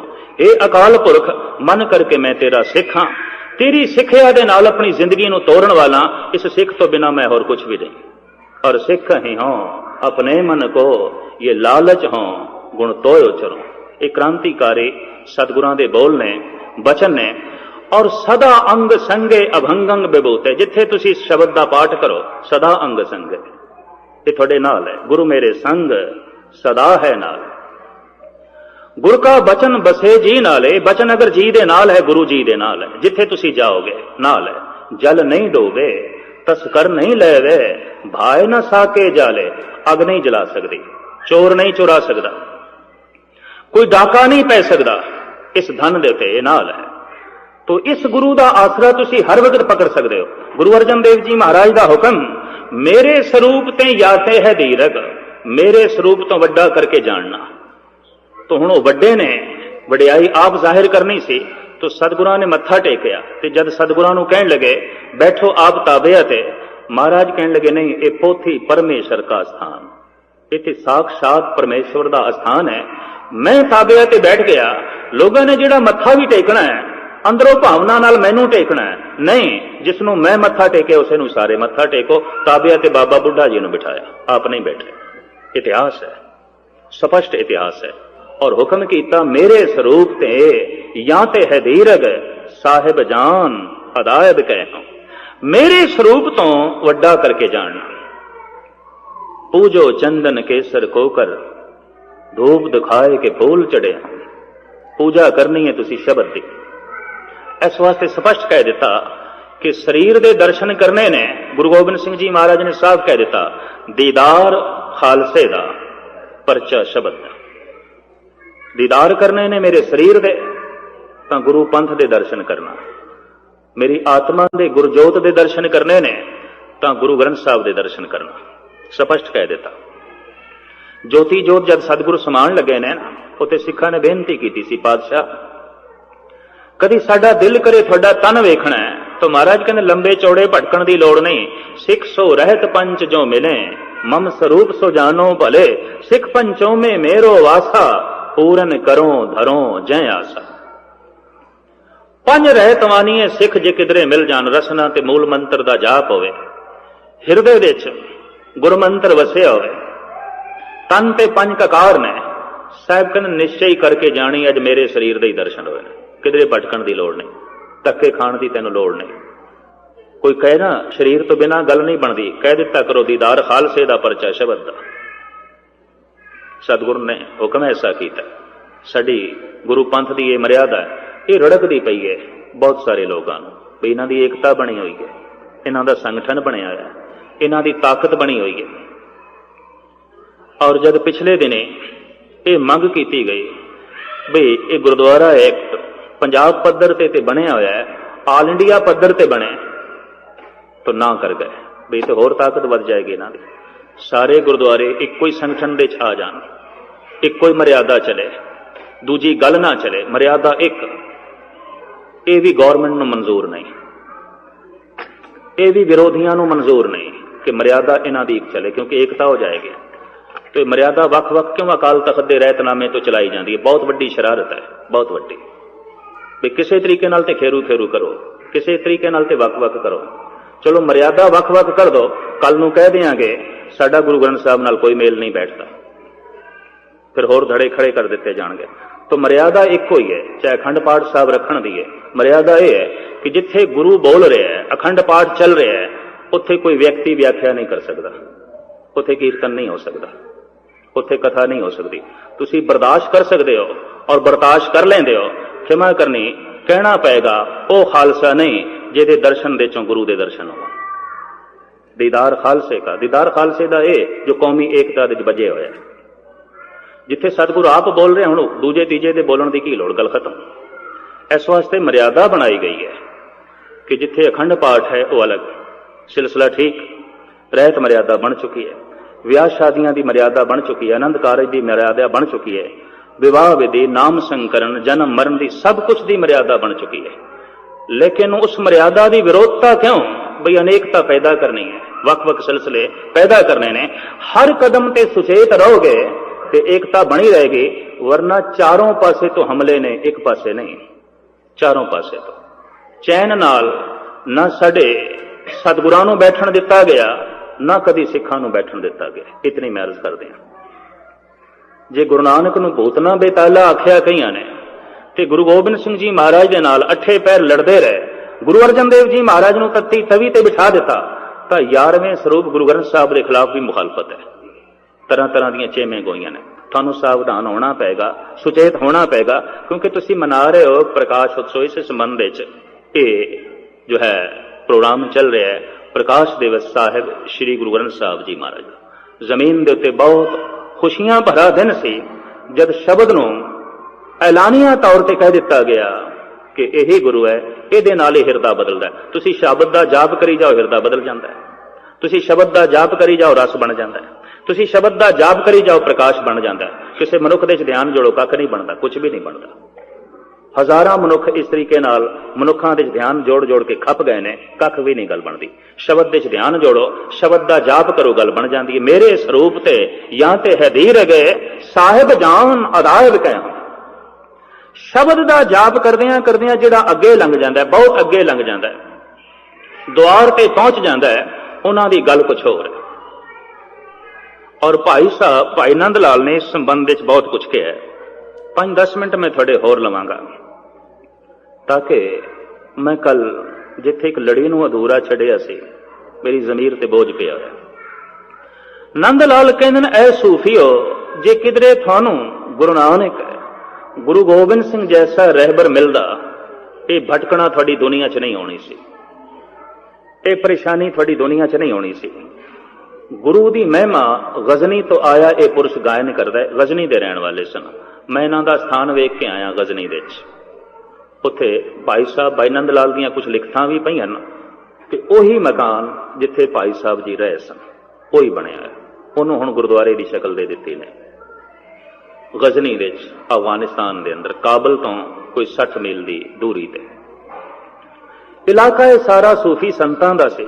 ਆਲੇ ਦੁਆਲੇ ਸੂਫੀ ਫਕੀਰ ਸਨ, ਇਸਲਾਮ ਤੋਂ ਪ੍ਰਭਾਵਿਤ ਸਨ। ਇਸਲਾਮ ਦਾ ਬੜਾ ਭਾਰੀ ਬੋਲਬਾਲਾ ਸੀ ਈਰਾਨ ਤੇ ਅਫਗਾਨਿਸਤਾਨ ਵਿੱਚ। ਉਸੇ ਮਾਹੌਲ ਵਿੱਚ ਭਾਈ ਨੰਦ ਲਾਲ ਜੀ ਪਲੇ ਨੇ। ਔਰ ਮੁਲਕ ਦੇ ਜਦ ਅਫਰਾ ਤਫਰੀ ਮਚੀ ਤੇ ਆਪ ਮੁਲਤਾਨ ਵਿੱਚ ਆ ਗਏ। ਫਿਰ ਬਾਕੀ ਦੀ ਜ਼ਿੰਦਗੀ ਇੱਥੇ ਮੁਲਤਾਨ ਵਿੱਚ ਬਤੀਤ ਕਰ ਰਹੇ ਸਨ ਕਿ ਗੁਰੂ ਗੋਬਿੰਦ ਸਿੰਘ ਜੀ ਮਹਾਰਾਜ ਦੀ ਸਹੁੰ ਕੰਨਾਂ 'ਚ ਪਈ, ਗੁਰੂ ਨਾਨਕ ਦੇ ਬੋਲ ਕੰਨਾਂ 'ਚ ਪਏ, ਸ਼ਬਦ ਦੀਆਂ ਗੁੰਜਾਰਾਂ ਚਾਰੋਂ ਪਾਸੇ ਸੁਣੀਆਂ, ਤਾਂ ਪ੍ਰਭਾਵਿਤ ਹੋ ਕੇ ਆਪ ਅਨੰਦਪੁਰ ਸਾਹਿਬ ਗਏ ਸਨ। ਜੋ ਰੱਬੀ ਜਲਵੇ ਉਹਨਾਂ ਨੇ ਵੇਖੇ, ਉਹ ਫਿਰ ਆਪਣੀਆਂ ਕਿਤਾਬਾਂ ਵਿੱਚ ਉਹਨਾਂ ਨੇ ਵਰਣਨ ਕੀਤੇ ਨੇ। ਸੂਫੀ ਕਲਾਮ ਸਾਰੇ ਦਾ ਸਾਰਾ ਨੰਦ ਲਾਲ ਦੇ ਸਾਹਮਣੇ ਸੀ। ਇਸ ਵਾਸਤੇ ਉਹਨਾਂ ਨੇ ਗੱਲ ਬੜੀ ਨਿਖੇੜ ਕੇ ਕਰ ਦਿੱਤੀ ਹੈ, ਖੁੱਲ ਕੇ ਕਰ ਦਿੱਤੀ ਹੈ। ਹਾਫਿਜ਼ ਕਹਿੰਦਾ ਹੈ ਕਿ ਰੱਬ ਦੇ ਮਾਰਗ ਤੇ ਮੈਂ ਚੱਲ ਤੇ ਗਿਆ, ਔਕੜਾਂ ਬਣੀਆਂ ਨੇ, ਬਿਪਤਾਵਾਂ ਬੜੀਆਂ ਨੇ। ਇਹ ਰਸਤਾ ਵੀ ਪਹਾੜੀ ਰਸਤਾ ਹੈ, ਬਿਖਮ ਰਸਤਾ ਹੈ। ਔਰ ਇਤਨੀ ਮੈਂ ਅਰਜ਼ ਕਰਦੇ ਹਾਂ, ये मैदानी रास्ता नहीं है, पहाड़ी रास्ता है। जब भी कोई चलता है तो रस्ते दियां कुछ परेशानियां बेचैन कर दियां ने। हाफिज कहंदा है मरादर मंजिले जाना चे अमनो ऐस चों हरदम। इस नज़म का जवाब दिता है नंद लाल ने। इतनी गल अर्ज करके मैं समाप्ति करांगा। ये नज़म हाफिज दी, दीवाने हाफिज दी पहली नज़म है। ते दूसरी नज़म जिस दे भाई साहब ने जवाब दिता है वो दीवाने गोया दी दूसरी नज़म है। वो दीवाने गोया, ये दीवाने हाफिज। हाफिज कहंदा है ऐ खुदा तेरे रस्ते ते मैं चल ते पिया, पर नित दियां मुसीबतां, परिवार सहमत नहीं, संसार सहमत नहीं, चलण दी समर्था नहीं, नित दियां पीड़ां। घर विच एक पुरुष किधरे रसक पैदा हो जाए, परिवार नाल संबंध नहीं जुड़ेगा, औखे हो जाणगे परिवार वाले बाकी। क्योंकि हर एक दा अपना जीवन का पद्धर हुंदा है, उहदी सूरत अगे हो गई तो जिहड़े पिछे रह गए तालमेल बैठेगा नहीं। वो अगे चला गया, उहदियां गल्लां कुछ अगे दियां हो जाणगे, जिहड़े पिछे रह गए उहनां दियां गल्लां कुछ पिछे दियां होणगियां, तालमेल नहीं बैठेगा। इसे नूं सतगुरु कहंदे ने भगतां ते संसारियां जोड़ कदे ना आया। भगतां करके घर विच जिहड़ा कलेश मच जांदा है वो दरअसल उसदे जिम्मेवार भगत नहीं, वो बंदे ने जो पिछे रह गए। भगत थोड़ा अगे चला गया, ओदी गल, ओदा जीवन दा ढंग, ओदी शैली शब्दावली आम बंदियां नाल मेल नहीं खांदी। घर वाले औखे हो जांदे ने, समाज औखा हो जाता है, बिरादरी औखी हो जाती है, लोग निंदा करन लग पैंदे ने। एक भी किधरे रसक पैदा हो जाए, माड़ा पैदा हो जाए, घर दे विच बेईमान है, झूठा है, परिवार इतना औखा नहीं होता। ठग है, चोर है, तां भी मैं देखा है घर वाले इतने औखे नहीं। एक संत पैदा हो गया, रसक पैदा हो गया, भगत पैदा हो गया, तो परिवार भी औखा हो जाता है, संसार भी औखा हो जाता है, पड़ोसी भी औखे हो जाते हैं, तरह तरह दी गल्लां चल पैंदियां, चेमेगोइयां चल पैंदियां। हाफिज कहंदा है ऐ खुदा मैं तेरे रस्ते ते चल पिया, मरादर मंजिले जाना चे अमनो ऐश चूं हरदम। तेरे रस्ते ते चल के अमन नसीब नहीं होया, सुख नहीं मिलिया। चलना है बड़ा औखा, वाट बड़ी लंबेरी है। पुरसुलात का पंथ दुहेला, संग न साथी गवन अकेला।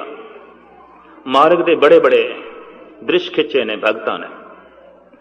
तो हाफिज कहंदे ने मैं चलदा चलदा जब थक जाना तो थोड़ा जिहा साजो समान नूं उतार के रस्ते च बैठ जाना, भी चलो दम लईए। हुण दम लेना की हुंदा है, भी चलो रोज नमाज पढ़दे अज ना ही सही। मनुख दे अंदर ख्याल आउंदा है, रोज नितनेम करदे चलो अज ना ही सही, हुण दम ले लईए। रोज चलदे चलो अज ना ही सही, रोज माला फेरदे चलो अज ना ही सही, रोज वाहिगुरू वाहिगुरू दा जाप करदे चलो एक दो दिन ना ही सही। हाफिज कहंदे ने इस तरह का मेरे अंदर ख्याल पैदा होंदा है, मरादर मंजिले जाना। और यह ख्याल कभी बगौर मुताला करना अभ्यासियों के अंदर पैदा होंदा है। रोज जाते हैं गुरुद्वारे चलो ना ही सही, रोज पढ़ते हैं बाणी चलो अज ना ही सही, रोज जाप करते हैं चलो अज ना ही सही।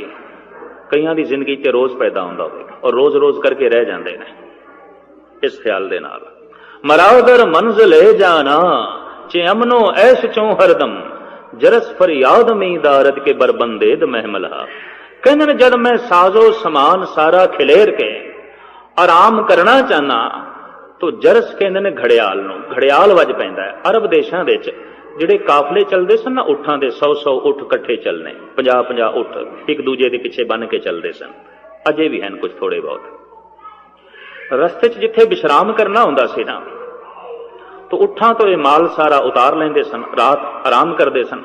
फिर घड़ियाल वजदा सी, नगारा वजदा सी, बई कूच करना है, चलना है, तो छेती छेती सारे साजो समान बन लेंदे सन, इंज उठां ते लद के फिर चल पैंदे सन। हाफिज कहंदा जद साजो समान उतार के जद मैं आराम करना चाहना तो जरस फरियाद में दारद के बरबंदेद महमला।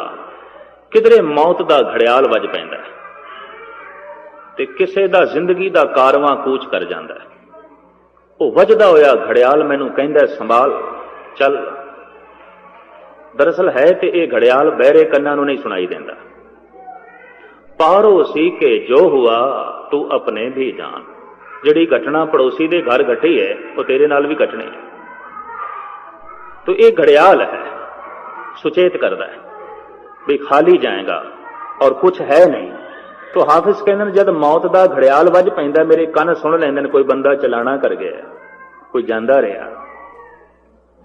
तो कहते उदों फिर मैं वो खिंडिया होया समान फिर समेटदा, फिर खिंडे हुए मन नूं फिर जोड़दा, फिर आलसी मन नूं समझांदा। ऐसा ही ना हो किधरे दम निकल जाए तो रस्ते च ही पाया टिकाणे ते पहुंचे ही नहीं, मंजिल ते पहुंचे ही नहीं। तो कहते मैं खिंडे हुए साजो समान नूं फिर बन्नण की कोशिश करदा। अगे चल के इसने बड़ा दुख रोया है। कहता है शबे तारीक बीमे मौज गर्दा बेचो नहीं आयल, कुजादा निंदे हाले मां सुबुक साराने साहिला। इहदा पंजाबी अनुवाद किया है प्रिंसिपल गंगा सिंह ने। रात हनेरी घुमण घेरी पानी ठाठा मारे, ओ की जानन हाल असाडा जो रहंदे नदी किनारे। हाफिज कहता है एक ते रात बिल्कुल अंधेरी है। कहता मैं इबादत करदा ते पिया समझ कख कोई नहीं, खुदा खुदा करी जाना सूझ समझ आए कोई नहीं, तस्बीह फेरी जाना अल्लाह अल्लाह करी जाना समझ आए कोई नहीं, कुरान में पढ़ी जाना समझ मैनू है कोई नहीं, नमाज में पढ़ी जाना समझ मैनू है कोई नहीं, चल मैं पिया रास्ता दिखाई नहीं देता। शबे तारीक रात अंधेरी है, शबे तारीक बीमे मौज गर्दा बेचो नहीं आयल। कहता जिस दरिया दे च मैं पैर पा बैठा उहदे च लहरां ने घुमण घेरियां ने, पारला कंडा मैनू दिखाई नहीं देता, नाल मेरे कोई है नहीं, रात अंधेरी है। यह जिक्र किया उसने अपनी अवस्था का। शबे तारीक बीमे मौज, इतना ना समझना एक बहुत वड्डी पीड़ा तो भी लंघना पैंदा कदी स्मारक ते कोई चलेगा तो। शबे तारीक बीमे मौज गर्दा वेचो नहीं आयल, कुजादा निंदे हाले मां सुबुक साराने साहिला। हुण ओ बंदे मेरा हाल की जानन जेड़े इस रस्ते ते कदी चले ही नहीं, दरिया दे कंढे ते खड़े न तमाशा पे वेखदे। कुजादा आनंद हाले मां, ओ मेरा हाल की जानना, ओ मेरी विपता नूं की समझन कि विपता की है। फरीद इन्हां विपतावां दा जिक्र करदे न। चिंत खटोला वाण दुख बिरे विछावण लेप, ए हमारा जीवना तू साहिब सच्चे वेख। कुजादा आनंद हाले मां सुबुक साराने साहिला। मेरी इस विपता दा ओ बंदे की हाल जानन जिहड़े स्मारक ते चले ही नहीं, जिन्हां ने दरिया विच कदी पैर पाए नहीं, जिहड़े घुमण घेरियां च कदी फसे ही नहीं। हाफिज कहने नाल कोई नहीं, पारला कंडा दिखाई नहीं पिया देंदा। हुण इह विपता मैं किहनूं सुणावां? नंद लाल ने कहने ने इस नज़म नूं जदों पढ़िया ते इहदे नाल मुकाबले ते दूसरी नज़म लिखी आपने, और ईरान दे वासी नंद लाल दियां उन्हां गज़लां नूं पढ़ के दंग रह गए। यह गल वखरी है कि मजहबी तसुब ने उन्हां दे हिरदे सत्कार नहीं पैदा किया, पर अश कर उठे कि कोई ऐसा दिमाग भी है, कोई इस ढंग नाल भी सोचता है। हुण फिर मैं अर्ज करदे हां जिहड़े शैली शब्दावली नूं समझण वाले ने, पिंगल ते विश्राम नूं समझण वाले ने, कविता दी मस थोड़ी जिहां रखदे ने, उन्हां नूं पता चलेगा ये दोवें बोल इक्को ने, हाफिज ते नंद लाल दे। एक दे समस्या है, एक दे समाधान है, एक दे सवाल है, एक दे जवाब है। हाफिज कहंदा है पहली पंक्ति दे च कि मरादर मंजिले जाना चे अमनो ऐश चों हरदम। नंद लाल दी पहली पंक्ति में थानू सरवण करावां। नंद लाल कहंदे ने मरादर मंजिले जाना हमा ऐशो हमा शादी। काफिया मिल रही है, शैली रवानी मिल रही है। नंदलाल कहने ने ऐ हाफिज जिस रस्ते ते मैं चलिया नित दियां खुशियां, नित दे शादियां ने, नित दा खेड़ा, नित दी मस्ती, तू केड़े रस्ते ते चल पे है? नित दा ही गम, नित दी विपता लै बैठा है, नित दा दुख लै बैठा है। रब दे मार्ग ते चलदे होया भी पिटदा जा रहे हैं, गिले करदा जा रहे हैं, शिकवे करदा जा रहे हैं। केड़ा रस्ता तू पकड़ लिया?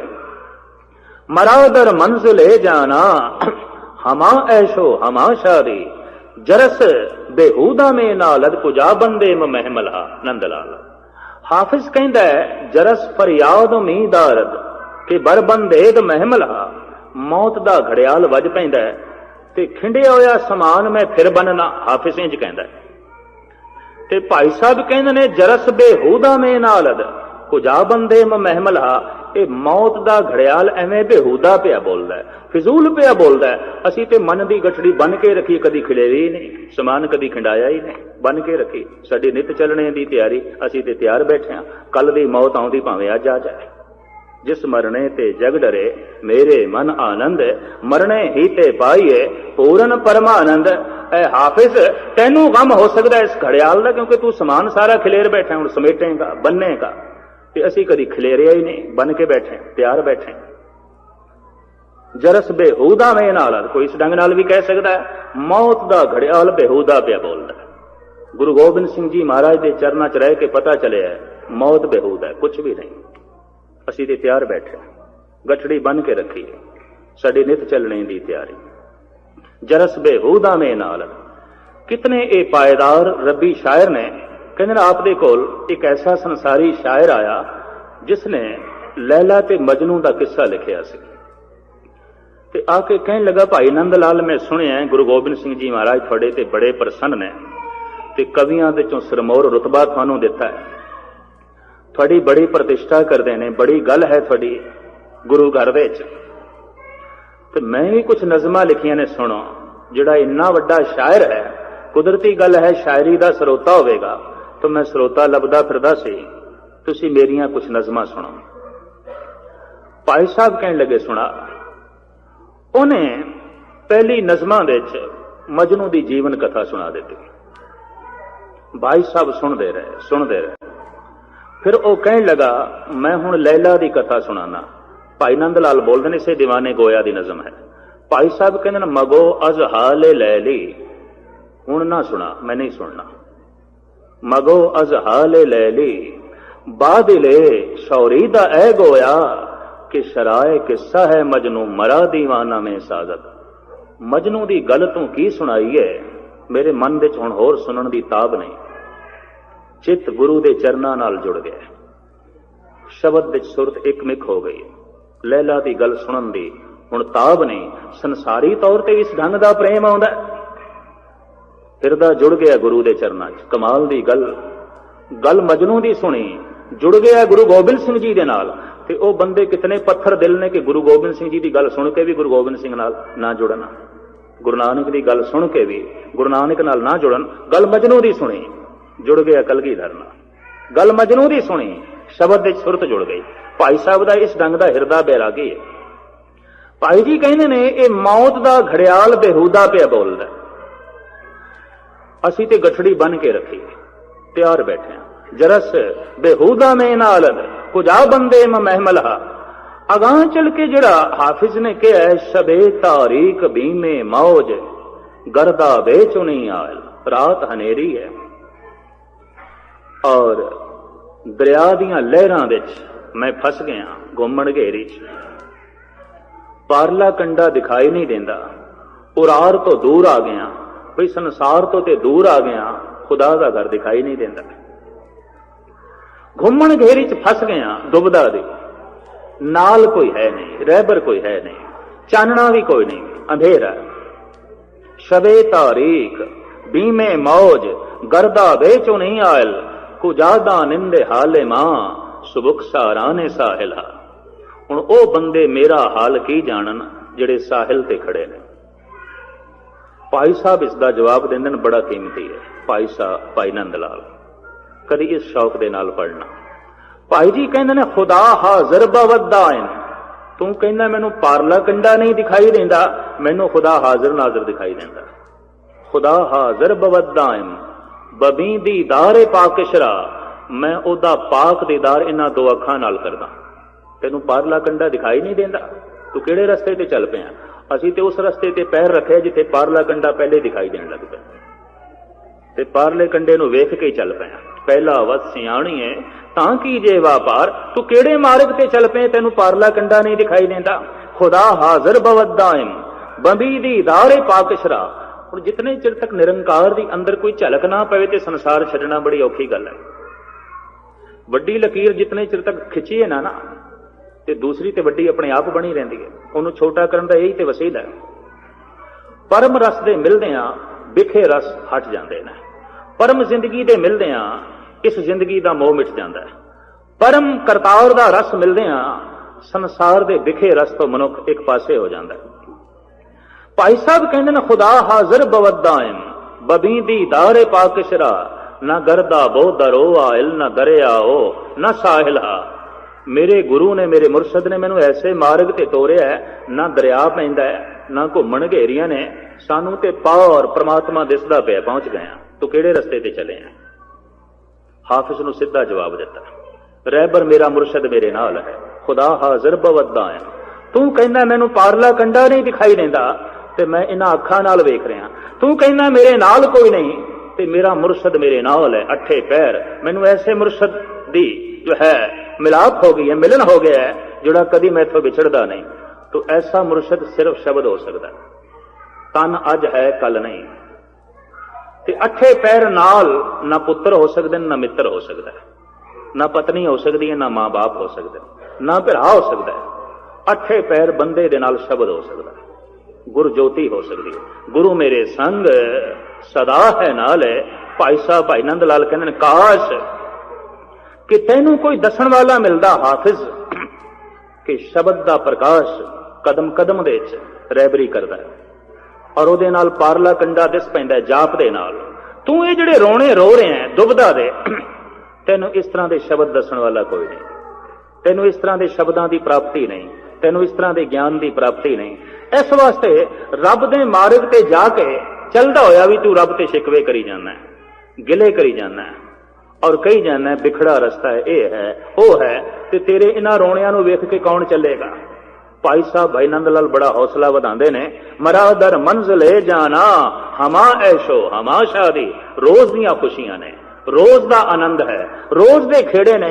ਹਾਫਿਜ਼ ਜਿਸ ਰਸਤੇ ਤੇ ਮੈਂ ਚੱਲਿਆ ਗਮ ਹੈ ਹੀ ਕੋਈ ਨਹੀਂ, ਦੁੱਖ ਨਹੀਂ, ਸਭ ਸੁਖ ਹੀ ਹੈ ਰੇ, ਏਕਾ ਏਕੀ ਨੇਤੇ। ਗੁਰੂ ਅਰਜਨ ਦੇਵ ਜੀ ਮਹਾਰਾਜ ਕਹਿੰਦੇ ਨੇ ਜਿਸ ਰਸਤੇ ਤੇ ਅਸੀਂ ਚੱਲੇ ਦੁੱਖ ਹੈ ਹੀ ਕੋਈ ਨਹੀਂ, ਸੰਤਾਪ ਹੈ ਹੀ ਨਹੀਂ, ਹਾਰ ਹੈ ਹੀ ਨਹੀਂ।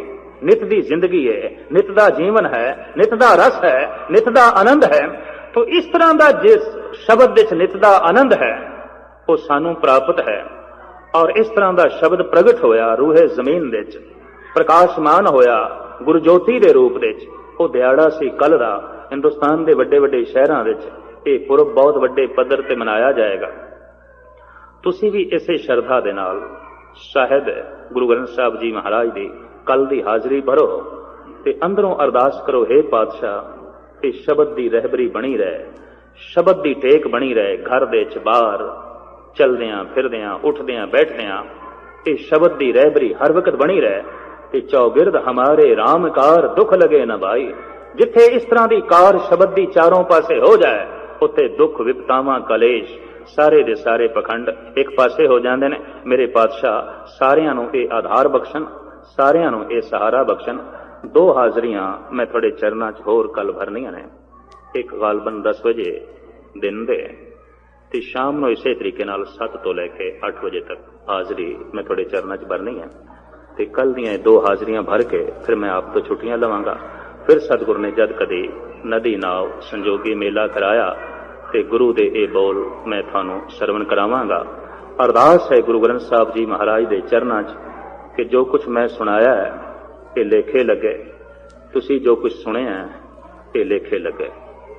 ਸੁਣਾ ਕੇ ਮੇਰੇ ਮਨ ਨੂੰ ਗੁਰਦੇਵ ਬਖਸ਼ਿਸ਼ ਕਰਨ, ਜੁੜਨ ਦੀ ਸਮਰੱਥਾ ਬਖਸ਼ਣ ਤੇ ਸੁਣ ਕੇ ਸਤਿਗੁਰ ਤੁਹਾਡਾ ਮਨ ਜੋੜੇ। ਸਭ ਤੋਂ ਵੱਡੀ ਬਖਸ਼ਿਸ਼ ਇਹ ਹੈ ਸੁਣ ਕੇ ਤੁਹਾਡਾ ਮਨ ਜੁੜੇ, ਸੁਣਾ ਕੇ ਮੇਰਾ ਮਨ ਜੁੜੇ।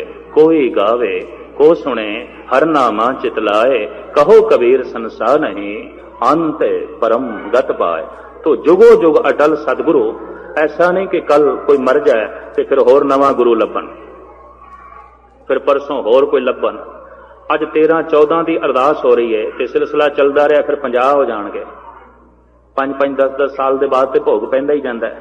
ਤੇ ਫਿਰ ਜਦ 100 ਗੁਰੂ ਹੋ ਗਏ ਤੇ ਅਰਦਾਸ ਕਰਦਿਆਂ ਵੀ 2 ਘੰਟੇ ਚਾਹੀਦੇ ਨੇ 100 ਗੁਰੂਆਂ ਦਾ ਨਾਮ ਲੈਂਦੇ ਨੇ।